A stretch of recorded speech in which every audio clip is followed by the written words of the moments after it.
Sir अभी हम फुले movie देख कर आ रहे हैं और मैं शॉक में हूँ। क्यों? सर 150 साल पहले तक भी महिलाओं के पास शिक्षा अवेलेबल नहीं थी। इस देश में एक भी औरत पढ़ी लिखी नहीं थी। बहुत कम देश में लड़कियों महिलाओं को पता होगा कि आज अगर वो पढ़ लिख भी पा रही हैं तो उसका क्रेडिट किसको जाता है। क्योंकि अगर लड़की पढ़ लिख गई है और अगर वो फ्री हो गई है तो वो हो सकता है कि वो अपनी मर्ज़ी से, अपनी पसंद से अपने लिए पार्टनर चुन ले। और अगर लड़की अपनी पसंद से पार्टनर चुनने लग गई तो जो पूरा कास्ट सिस्टम है वो कोलैप्स कर जाएगा। कास्ट को बचाने के लिए बहुत ज़रूरी है कि लड़कियों को दबा कर रखा जाए। जो फीमेल लिटरेसी थी वो लगभग शून्य थी। भाई अभी आप सोचो तो ये दिमाग सुनने पड़ जाए ये सोच के कि देश में एक भी पढ़ी लिखी लड़की थी ही नहीं, एक भी। ये कितनी ज़्यादा खतरनाक बात है। इतनी आज भी भारतीय समाज में तुम महिलाओं को छूट और इज्जत नहीं देखती हो। जो वैदिक समय था उस समय पर महिलाओं को इससे ज़्यादा छूट थी, इससे ज़्यादा इज्जत थी और रोकने टोकने वाला कोई होता नहीं था। 5वीं शताब्दी ईसा पूर्व के आसपास 2 घटनाएं घटती हैं जिन्होंने भारत की महिलाओं का इतिहास बदल के रख दिया। 2 घटनाएं, और दोनों घटनाएं एक साथ घट रही हैं समानांतर, पैरेलली।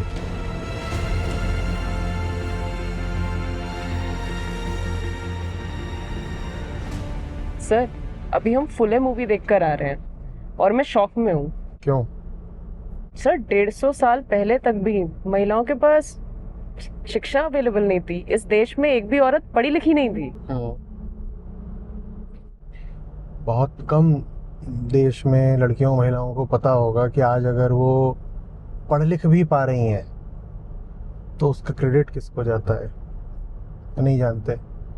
और इसी तरह से बहुत कम महिलाओं को पता होगा कि अगर वो सिर्फ 150 साल पहले तक पढ़ने लिखने के अधिकार से ही वंचित थी, संभव ही नहीं था पढ़ना लिखना, तो वो किसकी वजह से था। ना तो हमें ये पता होता है कि हमारे दोस्त कौन है, ना हमें ये पता होता है कि हमें दबा कर किसने रखा। तो नतीजा ये होता है कि वही जो पुरानी ताकतें हैं जिन्होंने हमें दबा कर रखा था वही आज हमारे सामने होती हैं, थोड़ा बहुत अपना रूप बदल करके, और हम उन्हें अपना दोस्त समझ रहे होते हैं। बहुत कम महिलाएं होंगी देश में जो ये सवाल करती होंगी कि वो ताकतें जिन्होंने इस देश की सारी लड़कियों को अनएजुकेटेड, अशिक्षित रखा था, बेसिक लिटरेसी तक नहीं लेने दी थी, वो ताकतें कहाँ चली गई? वो ताकतें मर तो नहीं गई ना, वो आज भी होंगी एक्टिव, वो किसी और रूप में एक्टिव है। तो बहुत कम महिलाएं ये सवाल पूछती हैं कि वो कौन सी फोर्सेस थी। और आप ये अगर पूछोगे नहीं, आप पास्ट को जानोगे नहीं, पास्ट को सीखोगे नहीं, तो पास्ट अपना रूप बदल करके आपको प्रेजेंट में भी एनस्लेव करेगा, गुलाम बनाएगा। सर मूवी में कुछ ऐसे सीन्स थे जो मेरे लिए काफी शॉकिंग थे। जिनमें से कुछ था जहाँ पर छोटी छोटी बच्चियां थी, 6 साल की 7 साल की बच्चियां थी।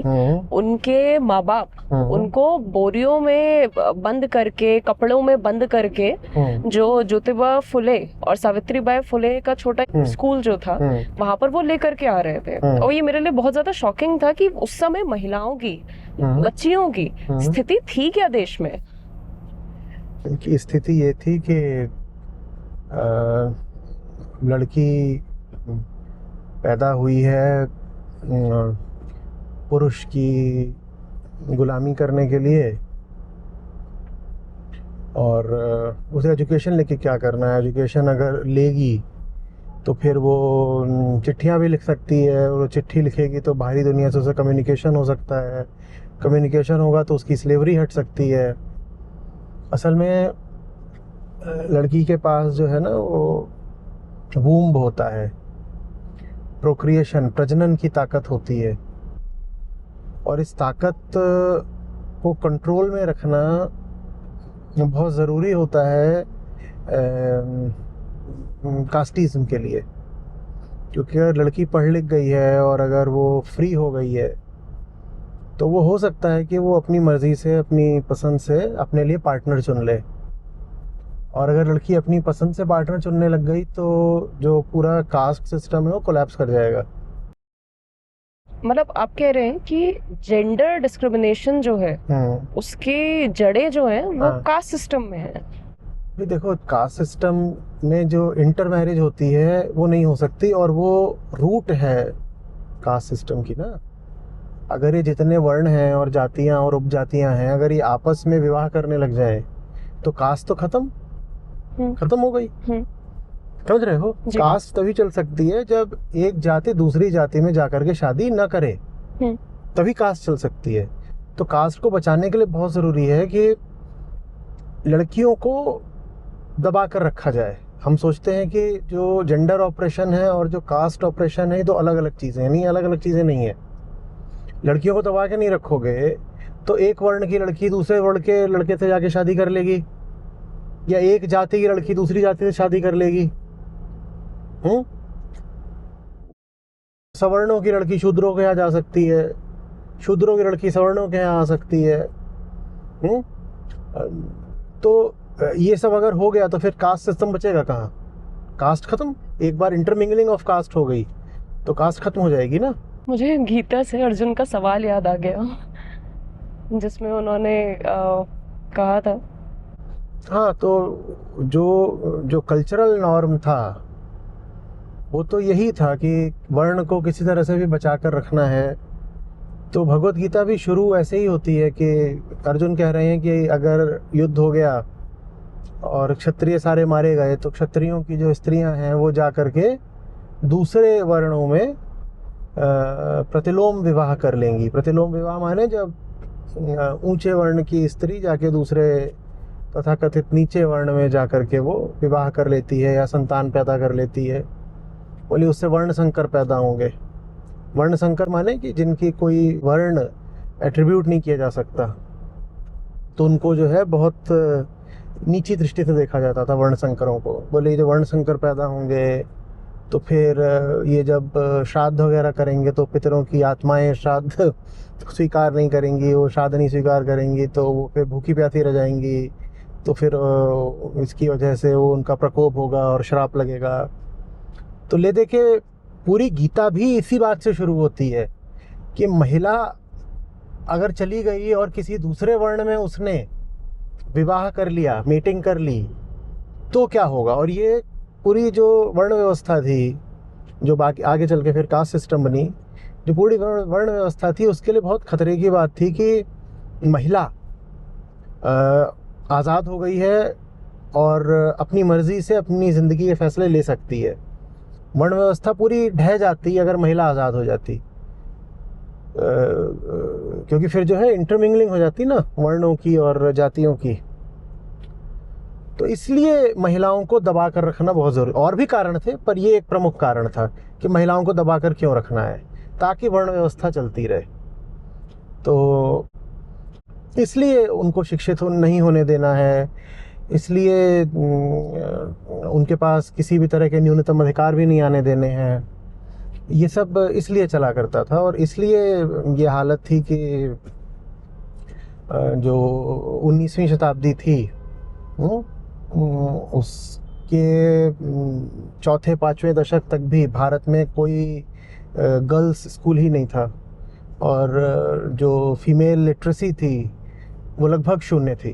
भाई अभी आप सोचो तो ये दिमाग सुनने पड़ जाए ये सोच के कि देश में एक भी पढ़ी लिखी लड़की थी ही नहीं, एक भी, या रही होंगी तो दो चार मुट्ठी भर। Female literacy was very very close to zero. ये कितनी ज़्यादा खतरनाक बात है। और वही जो पहला स्कूल खोला जा रहा है, तो पहला स्कूल खोलने में भी जिन लोगों के स्वार्थ थे महिलाओं को अनएजुकेटेड और डिसएम्पावर्ड, अशक्त रखने में, उन्होंने जितना ज़्यादा विरोध हो सकता था करा, रेजिस्टेंस दिया, मारपीट की, लड़ाई झगड़े किए, कोर्ट केसेस करे, जो कुछ भी कर सकते थे सब कुछ उन्होंने करा। लेकिन आज की जो लड़की है वो बिल्कुल नहीं जानती है कि उसको फ्रीडम आज मिली हुई है, उसके लिए उसको किसके प्रति थैंकफुल होना है। फ्रीडम होती तो बर्थराइट है, लेकिन वो बर्थराइट भी अवेलेबल नहीं होती है ना, यूं नहीं उपलब्ध होती। तो आज महिलाओं को अगर वो आज़ादी मिली हुई है तो उसके लिए बहुत लोगों ने बहुत संघर्ष करा है। और उसमें डीके कर्वे आते हैं शुरुआत, और पीछे से राजा राम मोहन रॉय से होती है, और ईश्वर चंद्र विद्यासागर, फिर उसके बाद ज्योतिबा फुले सावित्री बाई फुले आते हैं। और हाँ, हम कैसे भूल सकते हैं doctor Ambedkar doctor Ambedkar, EVR Periyar. ये वो लोग थे जिन्हें कहा जाना चाहिए महिलाओं के सच्चे हितैषी, सच्चे मित्र। पर बहुत कम महिलाओं को पता है कि इन्हीं लोगों की बदौलत आज वो शिक्षा, संपन्नता, नौकरी, करियर, समता, न्याय, इनके जो है फिर वो फल भोग पा रही हैं। बहुत कम महिलाओं को ये बात पता है। तो ऐसा ही है। आप थोड़ा सा बता सकते हैं इस बारे में कि जैसे ज्योतिबा फुले जो है उनके लिए तो बिल्कुल है कि लोगों को जाकर के शायद मूवी देख करके आनी ही चाहिए, और इनसे अलग आपने बाबा साहब अम्बेडकर का नाम लिया। किस तरीके से उन्होंने क्या लड़ाइयाँ जो हैं वो स्त्रियों के हक के लिए लड़ी? तो कुछ ऐसे इंसिडेंट्स हैं जो मतलब आप हम कॉन्स्टिट्यूशन के बारे में तो जानते ही हैं, बट और कुछ ऐसे इंसिडेंट्स हैं जो आप मतलब बता सकें? नहीं, जो सबसे बड़ा उस लड़ाई का परिणाम है वो तो भारत का संविधान ही है। जी। भारत के संविधान में महिलाओं को जो स्थान मिला हुआ है, एक बराबरी के मनुष्य का स्थान, तो वो आसानी से मिलने वाला नहीं था, क्योंकि भारत में जो व्यवस्था चली थी पारंपरिक रूप से, वो कतई महिलाओं के पक्ष में नहीं थी। तो जो आज हमारा संविधान है वो कोई पहला संविधान थोड़े ही है। उसके पहले स्मृतियां चलती थी, कई स्मृतियां होती थी, जैसे मनुस्मृति का नाम सुना होगा।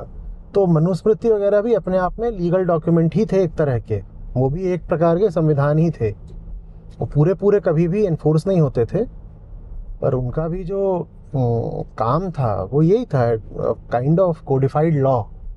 और वो जो लॉज थे, उन लॉज में महिलाओं की बड़ी हालत ख़राब थी, बड़ी दुर्दशा थी।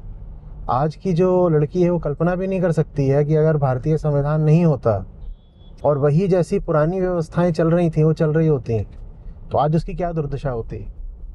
अगर हम कोशिश भी कर लें ना, तो जो आज की जो मॉडर्न लड़की है उसको हम बताएं कि सिर्फ आज से 150 साल पहले भी किस तरीके के लॉज से तुम्हारी तकदीर गवर्न होती थी, तो लड़की मानेगी नहीं, और मानेगी तो शॉक में आ जाएगी।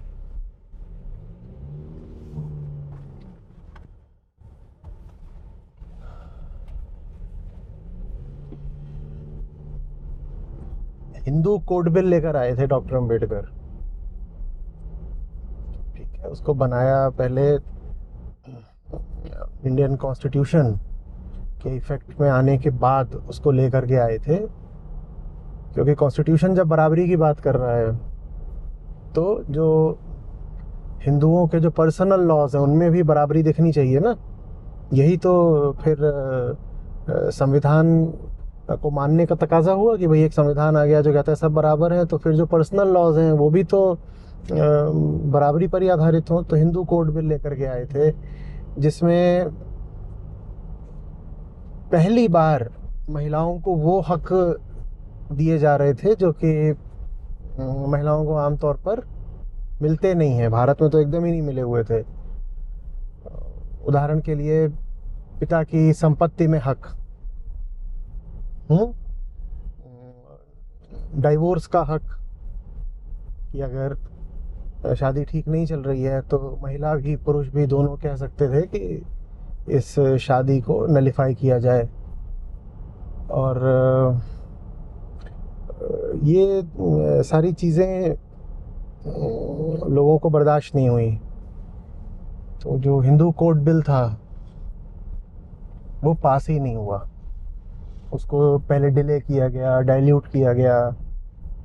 तो डॉक्टर अंबेडकर ने हिंदू कोड बिल को जो विरोध मिल रहा था, उस विरोध के कारण उन्होंने इस्तीफा ही दे दिया। लॉ मिनिस्टर थे ना उस वक्त, उन्होंने इस्तीफा ही दे दिया। हालांकि उनके इस्तीफा देने के बाद वो जो ड्राफ्ट था बिल का, उसके 4 हिस्से करके उनको अलग अलग करके पास किया गया, पर बहुत वाटर्ड डाउन तरीके से, डाइल्यूटेड तरीके से, क्योंकि लोगों का विरोध ये था कि जो भारतीय संस्कृति चली आ रही है, जिसमें महिला का एक स्थान है, अगर आप ऐसे लीगल प्रोविजंस ले आए जिसमें महिला को बराबरी का दर्जा मिल गया, तो फिर भारतीय संस्कृति का क्या होगा। तो ये सब रहा। अब आमतौर पर डॉक्टर अम्बेडकर को आप एसोसिएट करके देखते हो कास्ट वाला जो स्ट्रगल है पूरा उससे, लेकिन ये जो पूरा प्रकरण है जिसके कारण उन्होंने इस्तीफा ही दे दिया था मिनिस्ट्री से, ये इसमें कोई कास्ट एंगल नहीं था। ये पूरे तरीके से महिलाओं के कारण, महिलाओं के पक्ष में डॉक्टर अंबेडकर ने वो बिल ड्राफ्ट करा, और जब वो बिल देखा कि वो नहीं होने वाला इनैक्ट, लेजिस्लेट नहीं होगा, तो फिर इस्तीफा ही दे दिया। ये बात भी बहुत कम महिलाओं को पता है कि उनके वास्तविक हितैषी रहे कौन है। सर, आपने कुछ ताकतों के बारे में बात की थी स्टार्टिंग में, जिन ताकतों के कारण जो है महिलाओं की वैसी स्थिति रही या बनी आई। फिर आपने कहा कि ऑलरेडी एक कोडिफाइड लॉ जो है एग्जिस्ट करता था in the form of Manusmriti.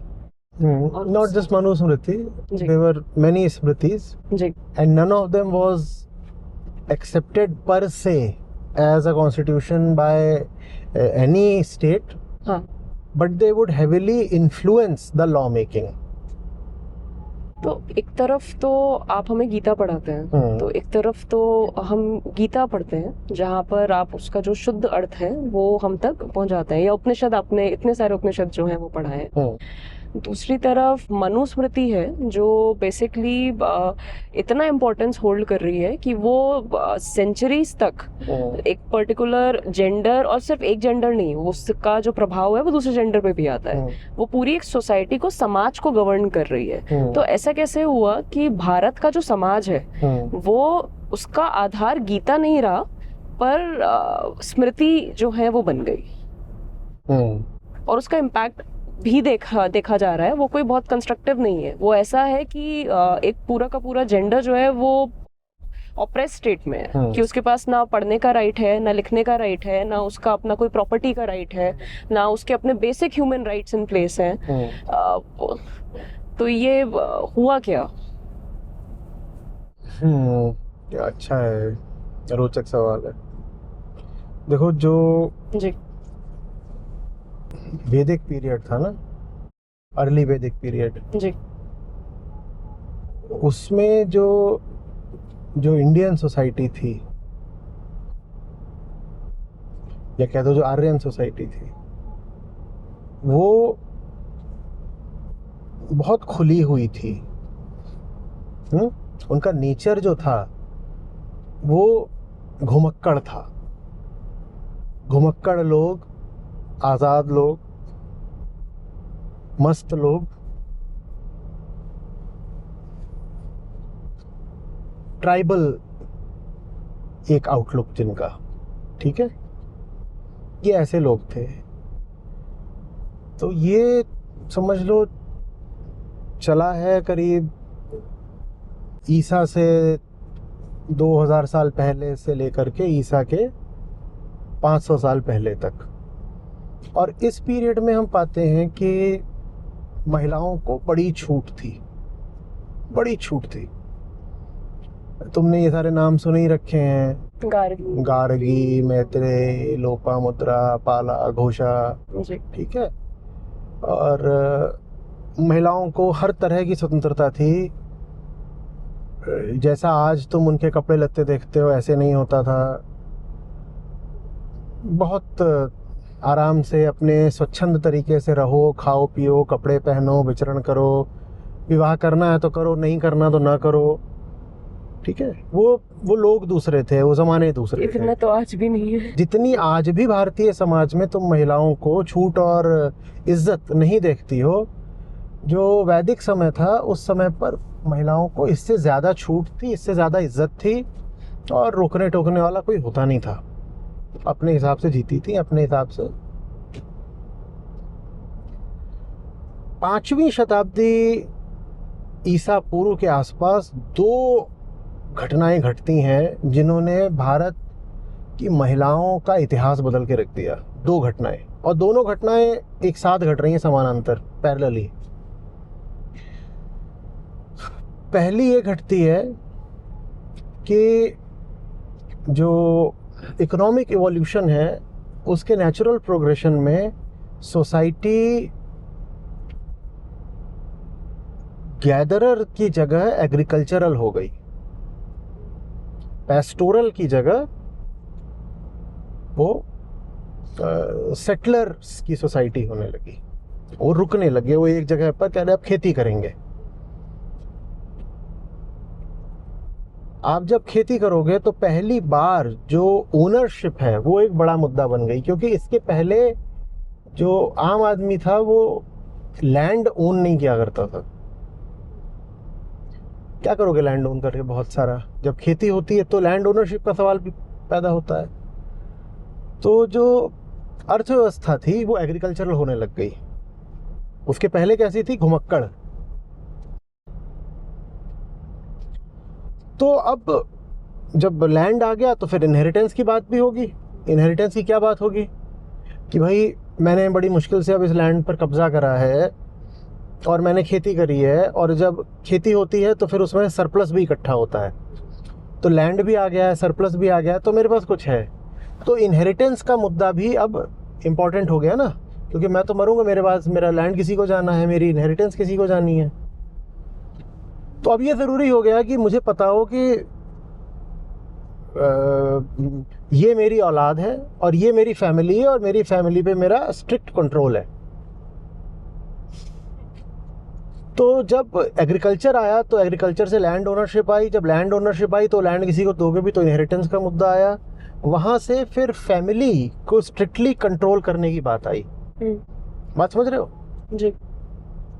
अब जब फैमिली को स्ट्रिक्टली कंट्रोल करना है तो उसके लिए लॉज भी होने चाहिए, तो फिर लॉज को लिखे जाने की भी ज़रूरत पड़ी। पहले कोडिफाइड लॉज नहीं थे।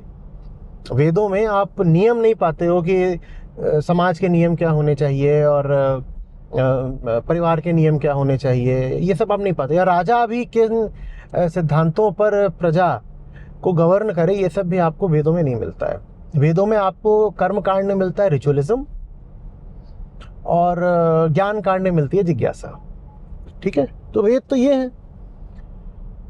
और ये सब हम बोल रहे हैं कि 5वीं शताब्दी तक अभी तो घुमक्कड़ थे, और अभी जो वेदों का ही रचना काल है भी वो चल रहा है। उपनिषद लिखे जा रहे हैं, प्रमुख उपनिषद हैं। 5th सेंचुरी BC में हम प्रमुख उपनिषदों में से कुछ उपनिषद लिखे जा चुके हैं पहले ही। लेकिन अब इकोनॉमी चेंज हो गई है, इकोनॉमी चेंज हो गई है, land ownership, land rights, inheritance, ये मुद्दे आ गए हैं। तो फैमिली को कंट्रोल करना ज़रूरी हो गया है। तो फिर उसके बाद एक प्रक्रिया शुरू होती है रिजिड कोडिफिकेशन ऑफ लॉ की, और वो प्रक्रिया उन्हीं के हाथ में है जिनको इन सब बातों से बहुत लेना देना था कि भैया रुपया पैसा किसके पास है, फैमिली को कंट्रोल करना, ये सारी बातें। उस प्रक्रिया के चलते लगभग 2nd सेंचुरी BC से मनुस्मृति का काल शुरू होता है। मनुस्मृति भी एक झटके में नहीं लिखी गई, वो भी 2nd सेंचुरी BC से शुरू करके अगले 100, 200, 300 सालों तक लिखी गई है। तो एक तो ये चीज़ थी, और दूसरी जो चीज़ थी वो थी कि 5th सेंचुरी BC में भारत की धरती पर 2 महानुभाव प्रकट हो जाते हैं। एक का नाम है सिद्धार्थ गौतम और एक का नाम है वर्धमान महावीर। और ये क्यों पैदा होते हैं? ये इसीलिए पैदा होते हैं कि जो वैदिक धर्म था, हमने कहा उसके 2 हिस्से थे। 2 हिस्से कौन से थे उसके?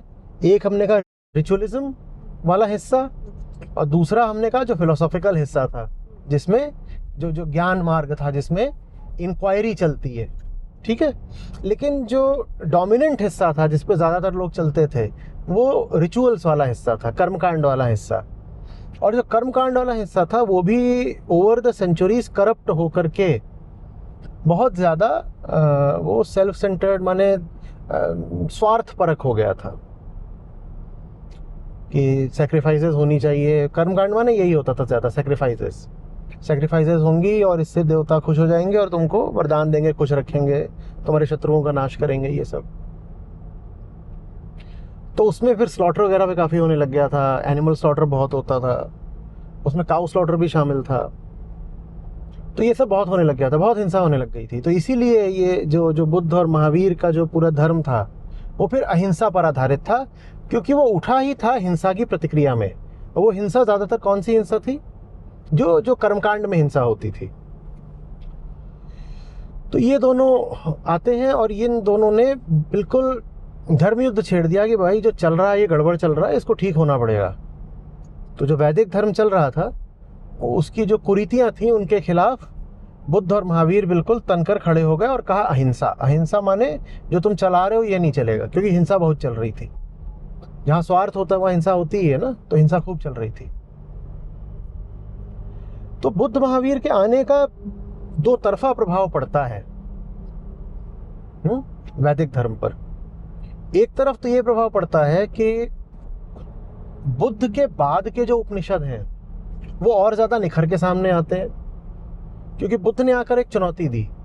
उस चुनौती के जवाब में जो वैदिक धर्म था उसके जो सुलझे हुए लोग थे, जो साफ सुथरे लोग थे, उन्होंने आत्ममंथन करा, खुद को देखा और बोले कि बुद्ध जो बात कह रहे हैं ज़रा उस पर विचार करो, ठीक है। क्योंकि वो ज्ञान के लोग थे ना, वो ज्ञान के लोग थे, और ज्ञान का जो इंसान होता है उसके सामने जब आप कोई तर्क रखते हो तो उस तर्क पर विचार करता है। तो जो वाकई ज्ञान मार्गी थे उन्होंने बुद्ध के आगमन को एक अवसर की तरह लिया और अपनी ही बात को, अपने ही तर्क को, जो उपनिषदों का विचार था उसको और निखारा। तो उसका नतीजा ये होता है कि आगे फिर और जो उपनिषद आते हैं वो और ज़्यादा हम पाते हैं कि संक्षिप्त होते जा रहे हैं और बिल्कुल सीधे सिर्फ ब्रह्म की ओर इशारा कर रहे हैं।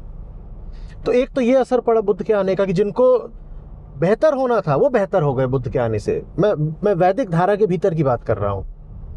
वैदिक धारा के ही भीतर जिनको बेहतर होना था वो बुद्ध के प्रभाव में बेहतर हो गए। वो तो मैं कह रहा हूँ कि आप देखिए कि और जैसे अष्टावक्र गीता है वो बुद्ध के बाद की है वो बुद्ध के बाद की है। तो और उस तरह की कोई चीज़ हमें बुद्ध से पहले देखने को नहीं मिलती है। और दूसरी तरफ दूसरे भी तरह के लोग थे जिन्होंने कहा कि ये जो बुद्ध आए हैं ये हमारी जो पुरानी व्यवस्था है ये उसको बर्बाद करने के लिए आए हैं। तो वो और रिजिड और कट्टर हो गए। तो बुद्ध के आने के बाद से एक और आपको और बेहतर उपनिषद मिलते हैं और दूसरी ओर मनुस्मृति मिलती है। दो तरफा असर हो रहा है, नहीं समझे? जिन्हें बेहतर होना था वो और बेहतर हो गए और जिन्हें बदतर होना था वो और बदतर हो गए। उन्होंने कहा कि ये बुद्ध और जो बाकी ये जो सब लोग हैं जो आ गए हैं, श्रमण परंपरा वाले लोग, ये जो हमारी पारंपरिक वैदिक व्यवस्था है ये उसको भ्रष्ट कर रहे हैं। तो हम उसको और जो है फोर्टिफाई कर देते हैं, हम उसको और कवच पहना देते हैं, हम उसको और कोडिफाई कर देते हैं। तो उस कोडिफिकेशन का जो परिणाम था वो ये थे कि फिर धर्मसूत्र आए, फिर धर्मशास्त्र आए और वो ये सब स्मृतियाँ एक एक करके आके सामने खड़ी होने लग गई, जिसमें मनुस्मृति भी शामिल है। तो ये हम देखते हैं कि ऐसा हुआ है। बात समझ में आ रही है? तो एक तो ये कि आप लैंड ओनरशिप बढ़ गई, जो छोटे छोटे पहले राज्य होते थे आर्यों के वो बड़े राज्य बनने लग गए थे। जितना बड़ा राज्य होता है जो प्रॉपर्टी की बात होती है वो उतनी बड़ी होती जाती है, ट्रेड उतना बड़ा होता जाता है, संपत्ति उतनी बड़ी होती जाती है और फिर इनहेरिटेंस का मुद्दा भी उतना ही बड़ा होता जाता है। समझ में आ रही बात? तो फिर महिलाओं ने जो अपना स्थान था, अपनी आज़ादी थी, वो खोनी शुरू कर दी। It became very important to control the womb, महिला की सेक्सुअलिटी को कंट्रोल करना बहुत ज़रूरी हो गया। और दूसरा वही कि भाई बुद्ध आए हैं, इससे पहले कि उनके ज्ञान की बात घर घर पहुँचे, गांव गांव पहुँचे, उसके पहले ही नियम कायदे बना दो और ये कह दो कि जो इन नियमों को तोड़ेगा वो जाके नरक में सड़ेगा। तो फिर उस तरीके से जो आप पाते हो कि मनुस्मृति के विधान वगैरह थे, वो सब रचे गए। तो बहुत ऊंची जगह से महिलाओं ने शुरू करा वैदिक धर्म में, लेकिन ईसा के समय तक आते आते यही जो ऊंचा धर्म था और जो जिसमें महिलाओं का ऊंचा स्थान था, वो काफ़ी हद तक उसमें जो है भ्रष्ट तत्व घुस चुके थे। जिसको आप जो हमारा जो गुप्ता काल है ना, ईसा के बाद का 3री से 6ठी शताब्दी, जिसको आप गोल्डन पीरियड बोलते हो, स्वर्ण काल, वो वास्तव में हिंदू ऑर्थोडॉक्सी का स्वर्ण युग था। वो हिंदू ऑर्थोडॉक्सी का स्वर्ण युग था। तो उसके बाद जो महिलाओं की स्थिति में सुधार आता है, वो फिर सीधे शुरू होता है भक्ति काल से, 13वीं से 17वीं शताब्दी। तो समझो कि लगभग 2000 साल का समय ऐसा रहा है मनुस्मृति से लेकर के भक्ति काल के बीच में, जब महिलाओं की महादुर्दशा रही है। फिर जो आज आप पा रहे हो ना कि आज आप एक अपस्विंग पर हो, महिलाओं की स्थिति बेहतर होती जा रही है, इसकी शुरुआत भक्ति काल से होती है। तो भक्ति काल में आप इंडिविजुअल स्पाइक्स देखते हो। तो गुरु नानक आकर के बोलते हैं कि अरे आप महिला को बुरा क्या बोल रहे हो, तो बादशाहों को जन्म देती है। और मीराबाई आपके सामने आती हैं। जितने संत थे उन्होंने भी जात पात आधारित या लिंग आधारित भेदभाव का विरोध किया। तो वो आपको कुछ शुरुआती सुगबुगाहट देखने को मिलती है। उसके बाद आते हैं अंग्रेज़, और अंग्रेज़ आ रहे हैं एक खुले माहौल से। तो अब जैसे सती को जो बैन करने का काम था, वो राजा राम मोहन रॉय के साथ विलियम बेंटिक इन्होंने करा था। तो भक्ति काल में हम पाते हैं महिलाओं की स्थिति थोड़ी बेहतर होनी, कुछ आहट आने लग जाती है, पहली किरणें। फिर अंग्रेज़ों ने बहुत सारे ऐसे नियम बनाए जिसमें कि महिलाओं को कुछ फ़ायदा होना शुरू हुआ। आज की जो लड़की है उसको यकीन ही नहीं होगा कि बाल विवाह क्या चीज़ होती है और बहु विवाह क्या चीज़ होती है। एक पुरुष कितनी महिलाओं से शादी कर सकता है। बहु विवाह तो मुझे भी नहीं। हाँ, बहु विवाह माने आप एक पुरुष कितनी महिलाओं से शादी कर सकता था। जो हिंदू कोड बिल था ना जी, जो अम्बेडकर ला रहे थे, जिसको पास नहीं होने दिया लोगों ने, उसमें जिस बात पर बवाल मचा था उसमें एक बात ये भी थी कि जो बहु विवाह होता है, पॉलीगैमी, अम्बेडकर कह रहे थे बंद करो। ठीक है, तो लोगों ने ये भी कहा कि ये भी हमारी संस्कृति का हिस्सा है, इसका क्यों विरोध किया जा रहा है। खैर बाद में वो बंद हो गया जो पूरा, लेकिन उस समय पर तो विरोध हुई। तो बाल विवाह चलता था, बहु विवाह चलता था। विधवा जो हो गई है वो दोबारा शादी नहीं कर सकती थी। शादी तो छोड़ दो, उसके बाल वाल काट करके उसको ऐसे कोने में डाल देते थे। सती प्रथा चलती थी। राजा राम मोहन रॉय की अपनी एक रिश्तेदार थी, उन्होंने अपने घर में सती होते देखा राजा राम मोहन रॉय ने। वहां से वो एकदम उग्र हो गए कि ये क्या चल रहा है। तो ये सब चला करता था। तो इन सब चीज़ों के खिलाफ जो भारतीय सुधारक थे उन्होंने अंग्रेज़ों की मदद ली और कुछ नियम कायदे जो हैं वो स्थापित करे। उसी प्रक्रिया में फिर इनका नाम आता है सावित्रीबाई फुले का, ज्योतिबा फुले का, सत्यशोधक समाज का। और फिर वही प्रक्रिया आगे चलती है तो उसमें और नाम, पंडिता रमाबाई का नाम आता है उसी समय पर।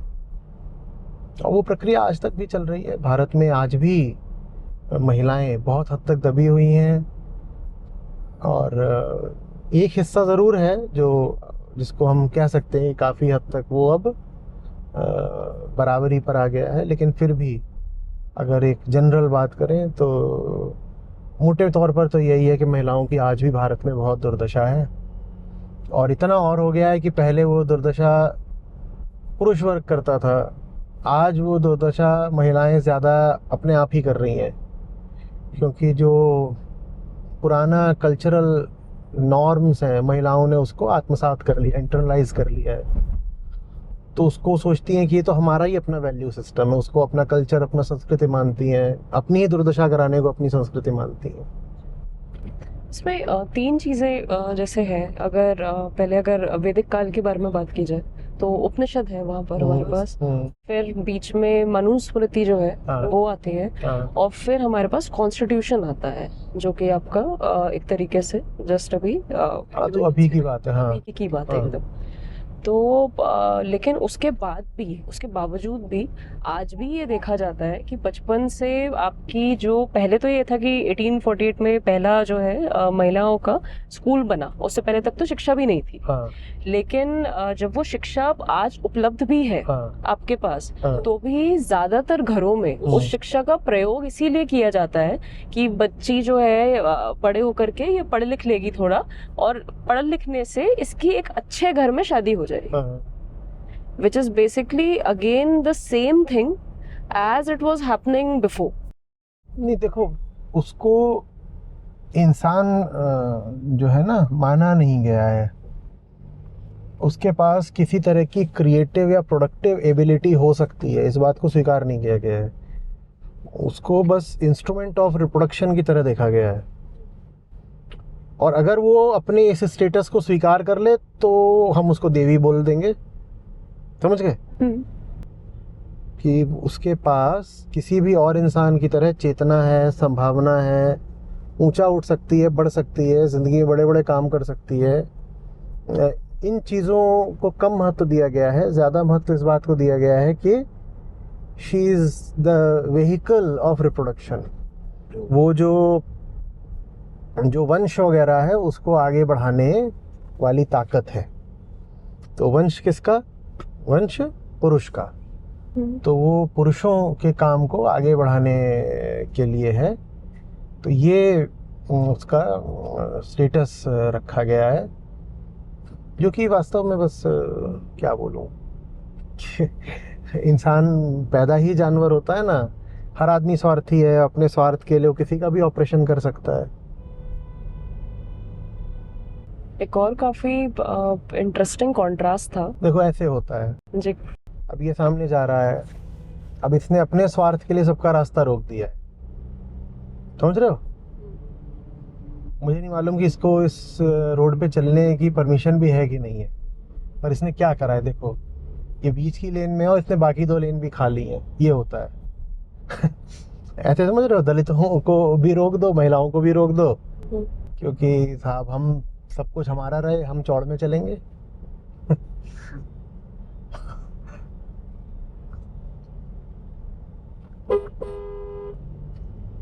किसी भी कोई तरीका नहीं है कि यहाँ से निकला जा सके, कोई तरीका नहीं है।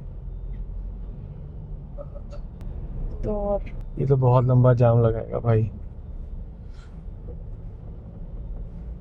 ये तो मतलब हक के साथ चल रहा है कि मैं तो नहीं हिलूंगा, इससे इतनी कभी निकल ही नहीं सकते आप इससे। तो एक और चीज भी मतलब देखने को मिलती है शुरुआत से ही कि 2 चीजें हैं। एक तो जैसे अगर मैं अनटचेबल्स जिनको कहा जाता है, बेसिकली वर्ण व्यवस्था से बाहर जिन लोगों को रख दिया गया, तो उनको यदि आज उनके हक के बारे में बताया भी जाता है, या उनको बेसिकली एक तरीके से समाज का हिस्सा जो है कॉन्स्टिट्यूशन के थ्रू वो बताया भी जाता है, पर उसके बावजूद समाज का कुछ आपके आसपास का माहौल, लोग, या आप एक ऐसे समाज से आ रहे हो कि वो बात लगातार आपके अंदर रीइंफोर्स होती रहती है। और यही चीज़ कहीं ना कहीं महिलाओं के साथ भी होती है कि आपके जो हक हैं या जो आपके राइट्स हैं वो आपको गिवन है, कॉन्स्टिट्यूशन ने दिए हैं, पर वो समाज इस तरीके का है कि वो आपको एक खुले मन से, एक समझ से चॉइस इतनी आसानी से करने देता नहीं है। और वो उस पे हर तरीके की बंदिशें लगाएगा। बहुत छोटी छोटी चीजें होती हैं। आप अगर एक बैचलर हो तो आपके लिए ओवर द इयर्स और ज्यादा डिफिकल्ट हो गया है to even have a flat for yourself. कि भाई सिंगल जो है, रेंट की बात कर रहा हूं, की मैं बात कर रही हूँ कि सिंगल महिला जो है, अगर आपको रेंट पे भी अपने लिए फ्लैट लेना है तो उसमें भी दिक्कतें ओवर द इयर्स अब बहुत ज्यादा बढ़ती चली जा रही हैं। जबकि with the advent of the technology उल्टा होना चाहिए था कि और ज्यादा सोसाइटी जो है वो लिबरलाइज्ड हो रही है एंड मोर सच एवेन्यूज जो है वो ओपन हो रहे हैं, जहाँ पे आप अपनी मर्जी से आज चीजें देखो यार, एक इंसान है, ठीक है, जी, एक दूसरा इंसान है, ए है और बी है, ठीक है। अगर ए को बी के लेबर का फायदा मिल रहा है, ठीक है, लेबर मिल रहा है, लो कॉस्ट लेबर मिल रहा है, कई तरह की सर्विसेज मिल रही हैं बी से, और ये सब लगभग मुफ्त में मिल रहा है, तो ए क्यों मना करेगा? ए बल्कि बी को प्रमोट करे और बी उसी कंपटीशन में खड़ा हो जाए। तो पहली बात तो जो ए को जो प्रिविलेजेस और सर्विसेज मिल रही थी वो बंद हो गई, और दूसरे ए को अब कंपटीशन और झेलनी पड़ रही है रिसोर्सेज के लिए, तो ए ऐसा क्यों चाहेगा? बात खत्म हो गई। तो बी को दबा दिया जाता है। अब दबाने का एक तरीका होता है कि किसी को बंदूक से दबा दो, ठीक है, हिंसा करके दबा दो, और दबाने का जो सबसे कुटिल तरीका होता है वो ये होता है कि बी को बोल दो कि ये ईश्वर का विधान है कि तू दब के रह। ये भगवान का एक तरीका है, भगवान की बनाई व्यवस्था है कि तुम दब कर रहो। ये बात ना शुरुआत से लगातार जो है जल्दी चली आ रही है, चाहे वो अनटचेबल्स का केस हो, चाहे पूरी वर्ण व्यवस्था हो, या चाहे महिलाओं के लिए ये बात रखना सामने कि यदि आप एजुकेटेड होती हैं तो वो बात सिर्फ ये नहीं है कि आप हो नहीं सकती हैं, कोई restriction, it's not just about restriction, it's a sin, कि ये पाप है। हाँ, ये पाप है। कहीं ना कहीं आप कुछ गलत कर रहे हो, ये ज्यादा आप सेल्फ सेंटर्ड हो रहे हो, ये बहुत आप गलत कर रहे हो, आप धर्म के खिलाफ जा रहे हो। नहीं, अब ये तो कोई नहीं कहेगा आज की लड़की पढ़ रही धर्म के खिलाफ जा रही है, आज ये कोई नहीं कहता जी। आज नहीं, मैं मतलब हाँ, तब तो क्योंकि रोका ही उन्हें धर्म के नाम पे जाता था जी, उन्हें रोका ही धर्म के नाम पर जाता था कि ये तो मनुस्मृति वगैरह और इस तरह के जो धर्मशास्त्र उनमें ये है कि लड़की को तो किसी गुरु के पास भी नहीं जाना चाहिए, पति ही उसका अकेला गुरु है, और उसे कुछ पढ़ने लिखने की जरूरत नहीं है, पति की सेवा ही उसका धर्म है। तो जिसको आप इंडियन वुमन बोलते हो ना, इंडियन वुमन, और बार बोलते हो ना द इंडियन वुमन, वो इंडियन वुमन और कुछ नहीं है, वो वुमन है जो मनुस्मृति से निकल कर आई है। नहीं तो जो आप कहते हो ना इंडियन वुमन ऐसी होती है और अमेरिकन वुमन वैसी होती है, तो इंडियन वुमन कोई जेनेटिकली थोड़ी अलग होती है। वो पैदा तो भारतीय लड़की और अमेरिकन लड़की वो एक सी होती हैं, पर वो जो डिफाइनिंग कैरेक्टरिस्टिक्स हैं इंडियन वुमन की, वो सारी वही हैं जो इन किताबों में लिखी हुई हैं, और लोगों ने भले वो किताब पढ़ नहीं रखी है पर जीते वो उसी किताब को हैं। वो किताब लोगों तक पहुंचती कैसे है? हवाओं में है, हवाओं में है, हवाओं में है, हवाओं वो में। किताब आपने कभी देखी नहीं? वो किताब ने देखी नहीं, पर हर आदमी उसी किताब के नियमों का, जो उसमें जो वर्सेस हैं उन्हीं का पालन कर रहा है, through conditioning, through absorption. Absorption from where? From the culture, from others, and others have been absorbing it over the centuries from others. There needs to be some power source ना, जो continuously उसको reinforce। हाँ, वो power source थोड़ा ना, थोड़ा जो elites, जो पुरोहितों की, प्रीस्ट्स की, जो प्रिविलेज क्लास थी, वहाँ से वो चीज़ जो थी वो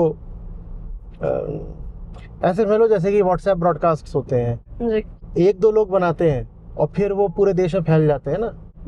ये जो मिस इन्फॉर्मेशन वाले व्हाट्सएप यूनिवर्सिटी वाले होते हैं जी, वो कोई एक दो खुफिया लोग बैठे हैं जो बैठ करके बना रहे हैं, दिमाग लगा रहे हैं, और वहां से वो पूरे देश में फैला देते हैं।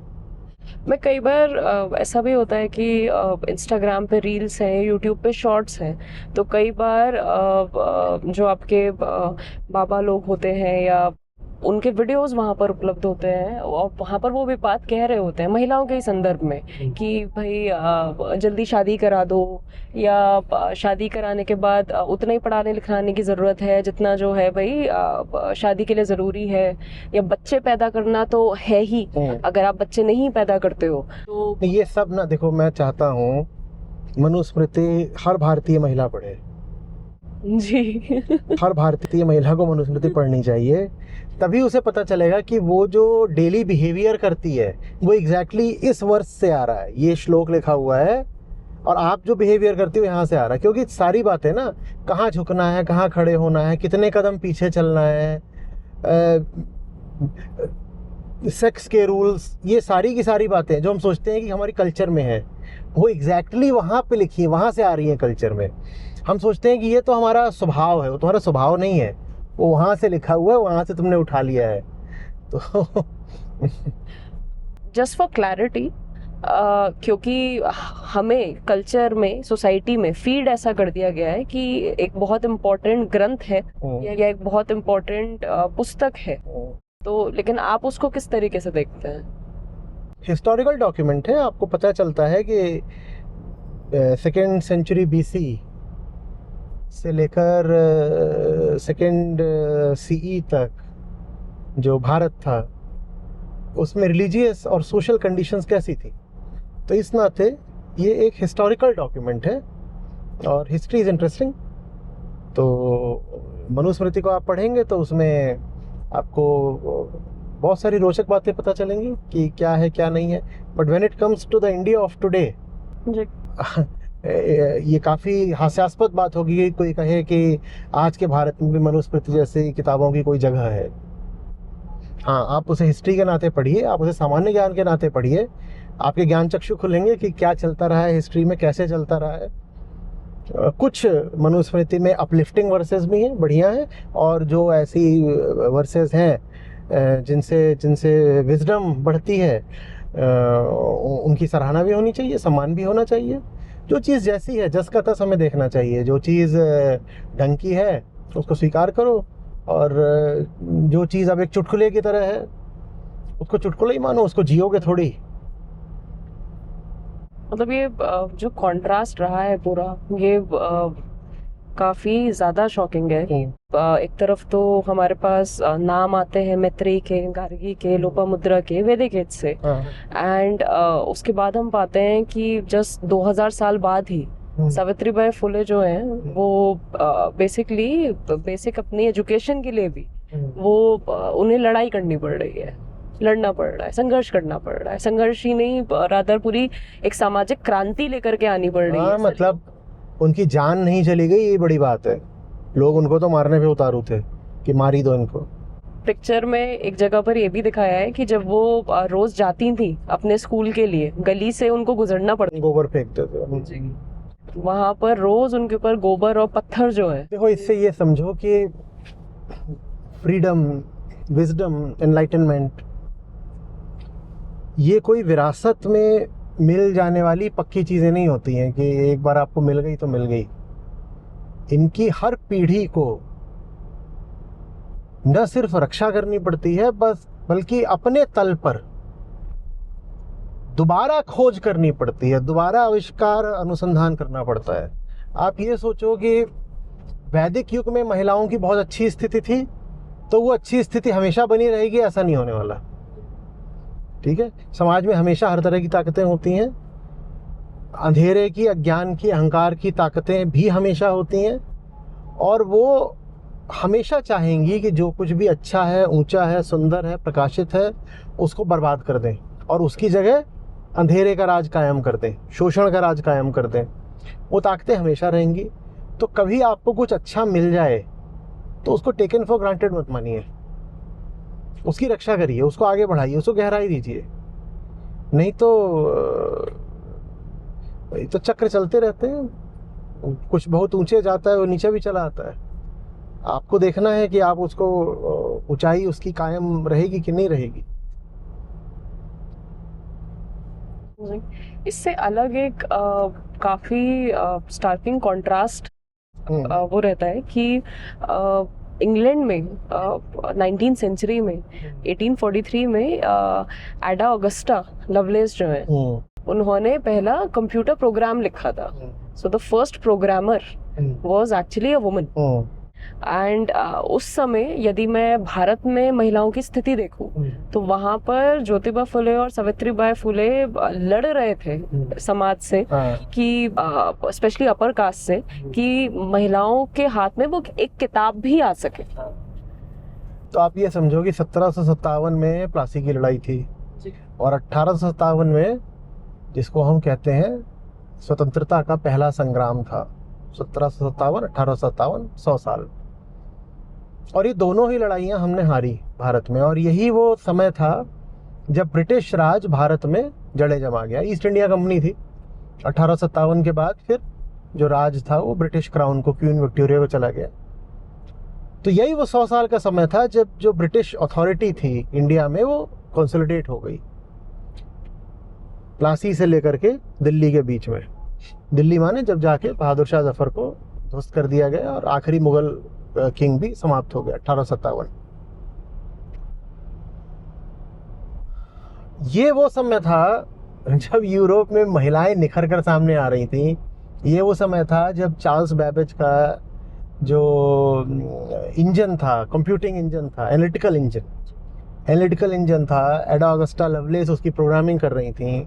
महिलाएं हर क्षेत्र में आगे बढ़ रही थी. समझो अच्छे से, जिस समय भारत एक के बाद एक लड़ाई हार रहा था उस समय भारत में शायद एक भी महिला शिक्षित न मिलती ढूंढने से. और जिस समय यूरोप सिर्फ इंग्लैंड ही नहीं, डच भी थे, पोर्टुगीज भी थे, फ्रेंच भी थे, ये सब भारत में एक के बाद एक लड़ाइयाँ जीत रहे थे. ये वो समय था जब उनकी महिलाएं भी अपने अपने क्षेत्रों में लड़ाइयाँ जीत रही थी. विज्ञान, मेडिसिन, कला, साहित्य, राजनीति, लॉ, हर क्षेत्र में आगे बढ़ रही थी. बात समझ रहे हो? यूरोप से अगर भारत हार रहा था तो उसका कारण यह था कि भारत ने अपनी महिलाओं को हरा रखा था. और यूरोप अगर भारत से जीत रहा था तो उसका कारण यह था कि यूरोप ने अपनी महिलाओं को जिता रखा था. जिस जगह पर महिलाओं की दुर्दशा होती है वो जगह बर्बाद हो जाती है. और आयरॉनिकली ये बात खुद मनुस्मृति बोलती है. ये घोर विडंबना है कि खुद मनुस्मृति ये बात बोलती है कि जहां नारी की पूजा होती है देवता वहां निवास करते हैं. समझ रहे हो? और जिसका निष्कर्ष, जिसकी कॉलरी ये हो सकती है कि जहां नारी की पूजा नहीं होती है, जहां नारी अपमानित, प्रताड़ित होती है, वहां बर्बादी आती है, वहां पर राक्षस निवास करते हैं, वहां देवता रमण करते हैं, ऐसा कहती है मनुस्मृति. तो मनुस्मृति जो बात बोलती है वो बात हमको बड़े बड़े आयरॉनिकल तरीके से सच होती दिखाई देती है. आप महिलाओं को बर्बाद करोगे, आप भी बर्बाद हो जाओगे. जिस समय हमें इस बात की खुशी हो रही थी कि पहला महिला स्कूल खुल रहा है, और खुशी भी आज हो रही है. उस वक्त तो खुशी भी नहीं हो रही थी. उस वक्त तो इसको एक कलंक की तरह देखा जा रहा था. उसके कुछ ही समय बाद यूरोप में उस महिला का जन्म हुआ था जो डबल नोबेल प्राइज विनर है. जो डबल नोबेल प्राइज विनर थी. किसकी बात कर रहा हूँ? मैरी क्यूरी की. तो 1890 में गए हैं ज्योतिबा, 1897 में गई थी सावित्रीबाई. और उस समय मैरी क्यूरी अपना बच्ची रही होंगी, पढ़ाई लिखाई की कोशिश कर रही होंगी. इधर देखना मैरी क्यूरी का ईयर ऑफ बर्थ क्या है, निर्मल देखना. तो ये बड़ा इंटरेस्टिंग कॉन्ट्रास्ट है जी. कि जब सावित्रीबाई अशिक्षा से लड़ रही हैं, ऊंच नीच से, भेदभाव, छुआछूत से लड़ रही हैं, और अंत में प्लेग से लड़ रही थी, दुर्भिक्ष से, अकाल से भी लड़ रही हैं, फिर महामारी से, प्लेग से लड़ रही हैं. उसी प्लेग में उनकी मृत्यु भी हुई थी. उस समय पर यूरोप में वो सब तैयार हो रहा है जहां एक लड़की जाकर के डबल नोबेल प्राइज जीतने वाली है. 1867 माने 30 साल की थी मारी क्यूरी जब सावित्रीबाई फुले की मृत्यु हुई, माने 30 साल की थी, मतलब वो अपने रिसर्च में डूबी हुई थी। भारत में जिस समय लड़की पढ़ने भी नहीं जा रही है उस समय मारी क्यूरी अपने रिसर्च में डूबी हुई हैं और 2 नोबेल प्राइज़ निकालने वाली हैं।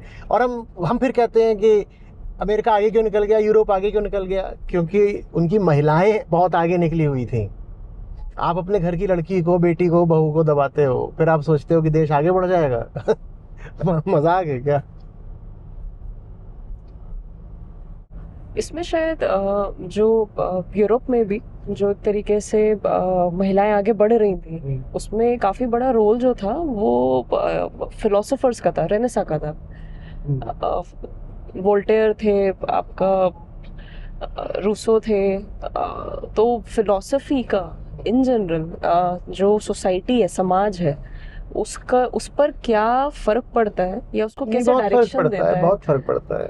देखो, क्योंकि बात ऐसी लगती है, जस्ट इसमें ऐड कर रही हूँ कि बात ऐसा लगता है कि भाई कोई व्यक्ति है, फिलोसोफर है, वो अपनी कोई बात बोल रहे हैं, या फिर वो ऑथर है, वो लिख रहे हैं, but how will this change the entire course of the direction of humanity all together? Philosophy ही सब कुछ है, सब कुछ फिलॉसफी है।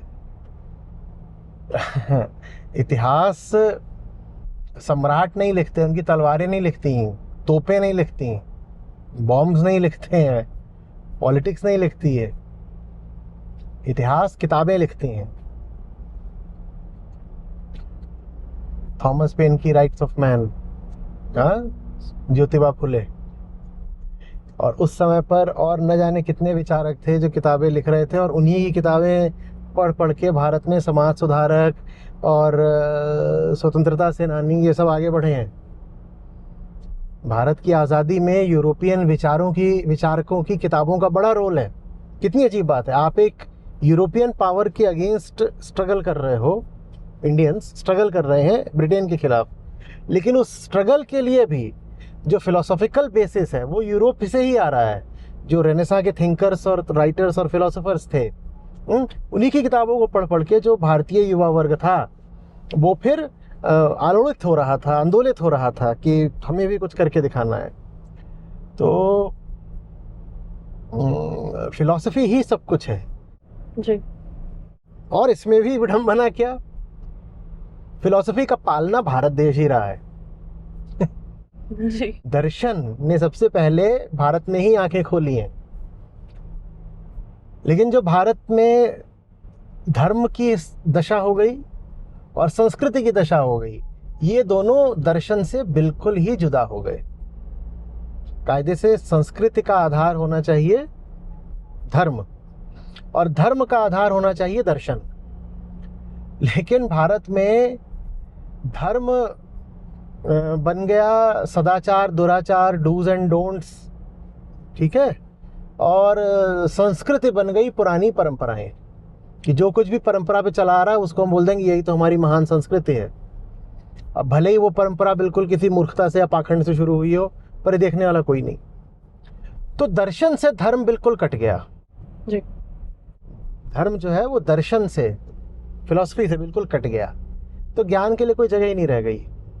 और जब ज्ञान के लिए जगह नहीं रह जाती है ना धर्म में, तो धर्म बर्बाद हो जाता है, धर्म बर्बाद हो जाता है। भारत में आज भी धर्म क्या है? अंधभक्ति।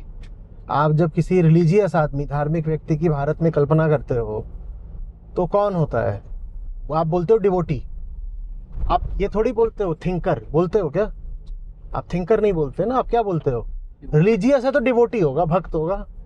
तो ये जो बिना ज्ञान की भक्ति है ना, इसने तबाह कर दिया भारत को। दर्शन माने पता है, भक्ति भी होती है, भक्ति का भी दर्शन होता है, उसे फिलॉसफी ऑफ भक्ति। और जो भक्त हैं उन्हें भक्ति का भी दर्शन नहीं पता। तो बिना दर्शन के धर्म कैसे आ जाएगा? तो धर्म का एक तरीके से कह सकते हैं कि धर्म का जो आधार है, हाँ, वो दर्शन है। हाँ, धर्म का आधार दर्शन है। बौद्ध धर्म क्यों इतना सशक्त होकर उभरा? क्योंकि बौद्ध दर्शन सशक्त था। इसी तरीके से जो जिसको सनातन धर्म बोलते हो, जब तक उसके आधार में वेदांत का ज्ञान है तब तक सनातन धर्म ताकतवर रहेगा। लेकिन जैसे ही तुम सनातन धर्म का नाम अंधविश्वास, रूढ़ियां, प्रथाएं, अंधी परंपराएं ये सब कर दोगे, अंधभक्ति ये सब कर दोगे, तो वैसे ही फिर सनातन धर्म की ताकत समाप्त हो जाती है। धर्म बिना दर्शन के क्या है? धर्म बिना दर्शन के बेवकूफ़ी है, सर्कस है। एक ऐसा सर्कस है जिसको देख के हंसी नहीं आती, रोना आता है। एक ऐसा सर्कस है जिसमें जानवरों के साथ साथ इंसानों पर भी घोर अत्याचार होता है। धर्म के नाम पर भारत ने दलितों और महिलाओं के साथ जो अत्याचार करे हैं, इतना भयानक अत्याचार पूरे इतिहास में, पूरे विश्व में कभी भी किसी पर भी नहीं करा गया। और ये घोर अत्याचार भारत में धर्म के नाम पर हुआ है। बिना ज्ञान का धर्म ऐसा हो जाता है। It becomes a tool in someone's hand. It becomes a tool in the hands of ignorance. Hmm. The primitive ignorance that we are all born with. Phule movie में अच्छा सर जो सीन की बात कर रही थी मैम कि जहाँ चल के जा रही थी सावित्रीबाई फुले और उनके ऊपर गोबर फेंका गया, वो एक तरह से विरोध था उनके सही काम का। तो वो तो उस समय का था, लेकिन आज के टाइम में जो भी सही काम करने जाता है उसका भी विरोध होता है। शायद गोबर ना फेंकते हो, लेकिन जो उसका नेचर क्या होता है आज के टाइम? आज के टाइम पर वर्चुअल गोबर फेंका जाता है, ट्रोलिंग करी जाती है। देखो, ट्रोलिंग करी जाती है। जब ट्रोलिंग से बात नहीं चलती तो कोर्ट केस वगैरह हो जाएंगे। जब वो भी सफल ना हो तो गोली भी मार देते हैं। कितने ही समाज सुधारकों को पिछले कुछ दशकों में गोली भी मारी गई है। कोर्ट केस का तो कोई हिसाब ही नहीं है। और ट्रोलिंग छोड़ दो, उसको गिनो ही मत, वो तो प्रतिपल हो रही है, आतंकवाद है वो भी एक तरह का।